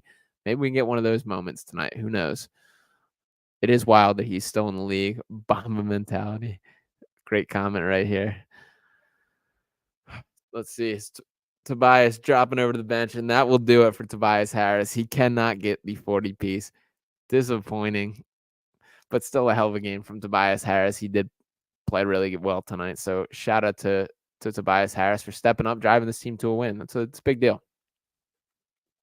103-85 with 3:13 remaining, and the Sixers have cleared the bench as well. We got Pat Bev, Daniel House, KJ Martin, Jaden Springer, and Furkan Korkmaz on the floor. So finally some Jaden Springer minutes.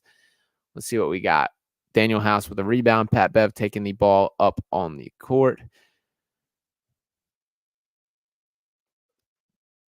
Pat Bev got JaVale McGee on him, looking for Springer. Pump fake, make McGee jump out of his shoes. We get a Furkan Korkmaz 3 because, of course, we do, but he cannot knock it down. Love him coming in ready to fire. You take Furkan Korkmaz anytime, anywhere. He's ready to shoot a basketball. You drop it anywhere near him, he's throwing it up. Davion Mitchell getting in his bag with Dan House on him. Kicks out to JaVale McGee for 3, who off the back rim, but it was closer than I was anticipating. Got Springer dribbling it up himself. Free Furk. Don't mind the free Furk. I'm all about the Furk love. It's been disappointing. I love Furkan, man. I understand not playing him. I'm not sticking up that he deserves minutes, but there is a soft place in my heart for Furkan Korkmaz. The proverbial white flag has been waved. Absolutely. Jim B says, guess they couldn't find RB on the bench. Too short. Would be so funny if RB was just checking in this game. Paul Reed tossed him the jersey, said, here's my podcast partner. Got to give it to Toby. At least he got his season high, something better than nothing. Yeah, this was an awesome Tobias Harris game. And beyond just the numbers, beyond just the Sixers career high, the 37 points, he played in attack mode. He was a smart decision maker. He was efficient. This was the best version of Tobias Harris. Sixers need him tonight. I thought he set the tone for this team. I thought they followed. So shout out to Toby, man. Furkan Korkmaz can't touch it off the glass. Davion Mitchell coming down the other end. I always do like watching these young guys play, even when this game's out of hand and it is garbage time. That it is fun to watch and see what these guys got, and especially because for these minutes, like for a KJ Martin or a Jaden Springer, these minutes are valuable to them, that they're showing what they can do. And I have no clue what that was from Daniel House, but ultimately he will be heading to the free throw line for 2. Looked like he couldn't decide what he wanted to do in midair, kind of underhand threw it at the basket. So yeah, we will see. And yeah, Ferg and his trade request. Yeah, all 3 of them, I believe, is the case at this point. Jim B chiming in saying, what's the latest on Embiid? Still considered day-to-day from what Nick Nurse is saying, so has not been ruled out for the next game, and the hope is that he will be back on Monday. But yeah, this is G League time. Maybe we get a little Kenny Lofton love in there. Actually, I don't think Kenny Lofton is dressed tonight, but that would be awesome. Bev has 9 rebounds, LOL.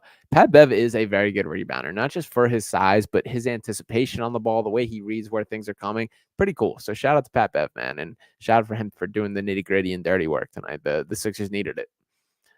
Kings looking to close things out. We got 1:30 left remaining. JaVale McGee still fighting for these boards. We got a Dan House rebound who kicks it to Pat Bev with his 9 rebounds on the day. He's dribbling a nice pocket pass to KJ Martin, who finishes on a nice slam dunk. Kenny is hurt. Appreciate that. Yeah, no Kenny Lofton tonight, unfortunately. As I mentioned, I was down at the Delaware Bluecoats last week. Man has lost a significant amount of weight. He looks way, way lighter than I've ever seen him before, even dating back to his college team. Or college days, how he looked back then, much more weight on him. But the real question is, where's Turk Prince Modio? Yeah, free Turk Smith, man. He's a dude. He's going to be an NBA player in the short term rather than the long term. I would love to see some Turk Smith minutes, man. That would get me fired up. As Furkan Korkmaz can't connect on a 3. No, he does. He gets the bounce. Furkan with the lucky bounce. Kelly Oubre smiling on the bench like a proud father. Got 50 seconds left remaining in this one. Davion Mitchell spinning it. Oh, they call a foul. Yeah, it looks like Springer held him there, but that's all right. The camera guy in the building looks just like Bill Murray from Tommy Doyle. All right, I'll give you that. I can't believe this Furkan 3 went in. This hit the back rim, bounced all the way up about 3 feet above the top of the backboard, and somehow landed in the basket. Micah checking in said Tobias could have used that bounce. Yeah, he absolutely could have. That Tobias could not as Pat Bev tries to dap up JaVale McGee after that first free throw. JaVale McGee not accepting the little dap up. That is pretty funny. I'm sure Pat Bev will mention that on the podcast as well. Pat Bev getting a screen from KJ Martin, thinking about a three. He's got McGee on him. He might want to cook after that lack of handshake. Looks like he's eyeing him up. Nope, swings it to Springer. Ooh, Springer, nice little spin move and gets to the basket. Tough finish, can't quite knock it down. But Ferg with the steal. Oh, and a nice little fake and spin move by Jaden Springer for 2 points there. Love that from the young fella. John Cena, awesome. Belt to ass. The belt to ass tour, according to Pat Bev. JaVale McGee on a what in the world was that? He's doing his best to get in Shaq in the full. He really is. Little hook shot kind of action there. And ultimately, this game is going to end 112-93. The Sixers get the victory here. All right, let's get to some comments here, and then we're going to jump in on a little post-game breakdown, talk about some stat stuff, and have ourselves a great rest of the night. So we'll start off. Let's read some comments here. What we got from Secret Dog the Gamer. He said, I have to get going, but great stream, Sean. Good work as always. Glad to see us get a nice W. Have a good one as always. Let's go Sixers Nation. Secret Underdog the Gamer. Appreciate you tuning in. Was awesome hanging. Bev Troll says Sean J. Totally. That Furcon 3. Unreal. Had to happen. And I took that personally. Pat Bev. Yeah, he might say it's smoke every time he sees JaVale McGee right now. Good night to everybody. G. Okay, Jaden. Yeah, that was a nice little spin move at the end. Appreciate the love. Much love, Glitch. W from Marsha. Appreciate all you guys. All right, let's get into a couple thoughts about this game. I do want to dive into the stats. So front and center, the story of today's game is Tobias Harris, finishing the matchup with 37 points, added 7 rebounds, 3 assists, 3 steals, plus 19 on the day. That is pretty great for a game that was won by 9 point or no, whatever. Tobias Harris plus 19 is pretty impactful performance regardless. 14 of 25 from the field overall, 3 of 7 from 3. Both those numbers a little deflated due to him kind of forcing things at the end. Overall, a very efficient night for Tobias Harris there. Ferky Bryant, love the W's coming in, guys. Bucks ain't looking so hot. Yeah, I would agree with that for sure. And to speak about the Sixers a little more, nice that Tyrese Maxey didn't have to go insane today. That a nice, cool, calm, collected 21 points, 3 assists, 3 rebounds, 3 steals, 2 blocks for Tyrese. Good stuff. 6 of 17 from the field, 3 of 6 from 3. Not the most efficient, but still a solid Maxey game. That his impact was absolutely felt in this one. That's what you got to take that into account and roll with. I'll take that performance from Maxey, and it's kind of crazy that a 21-point performance is such even a little below standard for him. That's below his average at this point. Like I'm looking like, yeah, that wasn't a great Maxey game, as if everyone can just get 21 points and make it look that casually. Not a lot from D'Anthony Melton tonight. 6 points on 9 shots, 4 rebounds, 3 assists. Nico Batum adding 14 points, 6 rebounds, and 3 assists. Connected on all 4 of his 3-point attempts, 5 of 5 from the field overall. Great Nico Batum game. I thought he did a lot of little stuff that was important.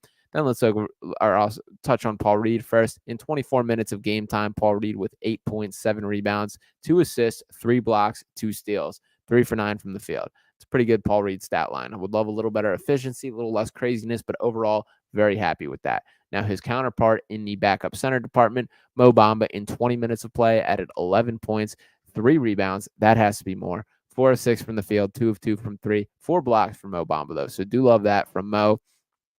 Pretty funny. According to Toby, they had an intense practice, which motivated that night. Good on Nick Nurse. Doc would never. Yeah, I've heard plenty from inside the Sixers organization about how different Nick Nurse is with the practice tactic. That it does not matter. If they're flying in at 3 a.m., they're still having practice the next morning. When Doc was very much, I would rather, hit the golf greens for a day. That's how Doc rolled. That is not how Nick Nurse rolled. And frankly, that is a better way to juice more out of this team. Maxey was getting double teamed almost all game. Totally agree, Prince. And as I mentioned, with kind of passing over the double teams and that causing a lot of issues for this Kings defense, that's a big step for all these guys. Big step for the Sixers for learning how to handle it. Big step in maturity for Maxey for being able to jump in and allow that to be the case, for having the confidence to do that. And I guess the maturity to not think that he has to force things. So a lot of good stuff in that takeaway. And then Pat Bev with 27 minutes, leading the bench in minutes there. He added 4 points, 7 assists, 9 rebounds. Wow, good stuff by Pat Bev. 2 of 8 from the field, 0 for 4 from 3. The shots are going to fall, but overall some really nice stuff around the edges there. Marcus Morris with 0 points, 17 minutes. Disappointing there. Dan House with 14 minutes. Wow, look at him. Dan House with 4 points, 2 rebounds, 1 assist, 1 of 2 from the field, 0 of 1 from 3. to scan down over to the Kings real quick, then touch on some team stats, and then get ready to get out of here. But we got leading the way with the Kings was De'Aaron Fox with 21 points. Also added 5 rebounds, 4 assists, and a steal. Only 5 of 15 from the field from De'Aaron Fox. Really nice job by the Sixers of being able to contain him, not allow him to get to his spots so easily. So awesome. Awesome stuff there. They were led in most of this matchup by Keegan Murray with the points. He had 15 points, 8 rebounds, 3 assists. He's turned himself into a really nice little player, Keegan Murray. So not a guy I was particularly high on coming out of the draft, but he really fits what they do there and has played some really good ball. So shout out Keegan Murray. Sabonis ending with 14 points, 12 rebounds, 5 assists. Shot 6 of 10 from the field. Good second half for Sabonis. It was really quiet in the first half, but still a minus 20 overall.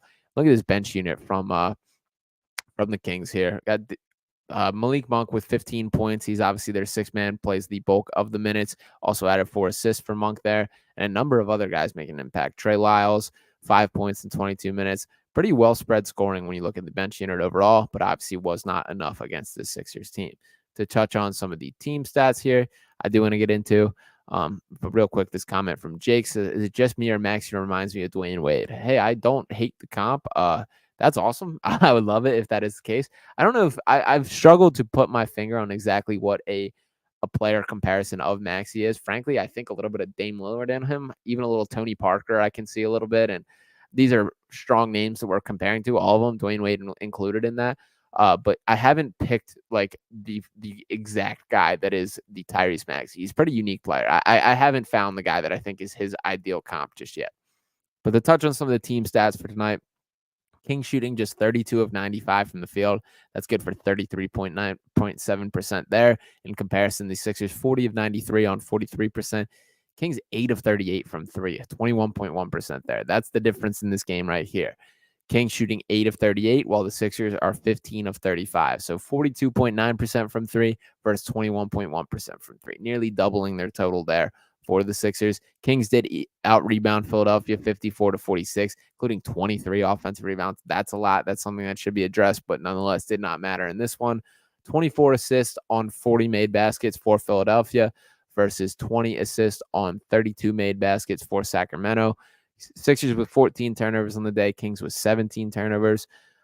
And then, yeah, overall, pretty solid performance team-wide for the Sixers. So this is one that I am pretty happy about. Nathan saying that was a great game.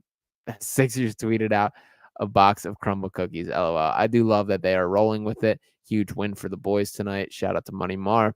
I always thought Maxey is a Dame/Fox hybrid. I think that's probably the best way to put it. I definitely think there's some Dame Lillard in his game just from the wide range. Like he shoots it from a couple feet back from the 3 and will not hesitate to. So really been thrilled with that. But kind of the combination of that first step, that pace, that acceleration, just with the touch and the finesse and the smoothness that he has, I really have not found quite the guy that I think is Tyrese Maxey's replicating his game out after. It's cool that he is his unique being, and I will say there is a little shades of Allen Iverson when he finishes around the glass along those things. So a lot of great names that we're throwing out there in comparison to things. So now on the season, the Sixers are moving to 24 and 13 overall. This was a pretty seamless win for Philadelphia. This was one that they kind of cruised through. Wasn't really a heartbreaking one or one that we were worried about throughout. So, I do like this name from Glitch, Donovan Mitchell. That's a pretty good comp. Donovan Mitchell, who's a guy that's found himself in trade rumors. Maybe this is a hot take for me, but I would rather Tyrese Maxey than Donovan Mitchell. Definitely for the long run and potentially even just right now. That I think Donovan Mitchell is a good player. He's not a guy that I'd be interested in the Sixers in trade rumors. I think he'd be a little repetitive.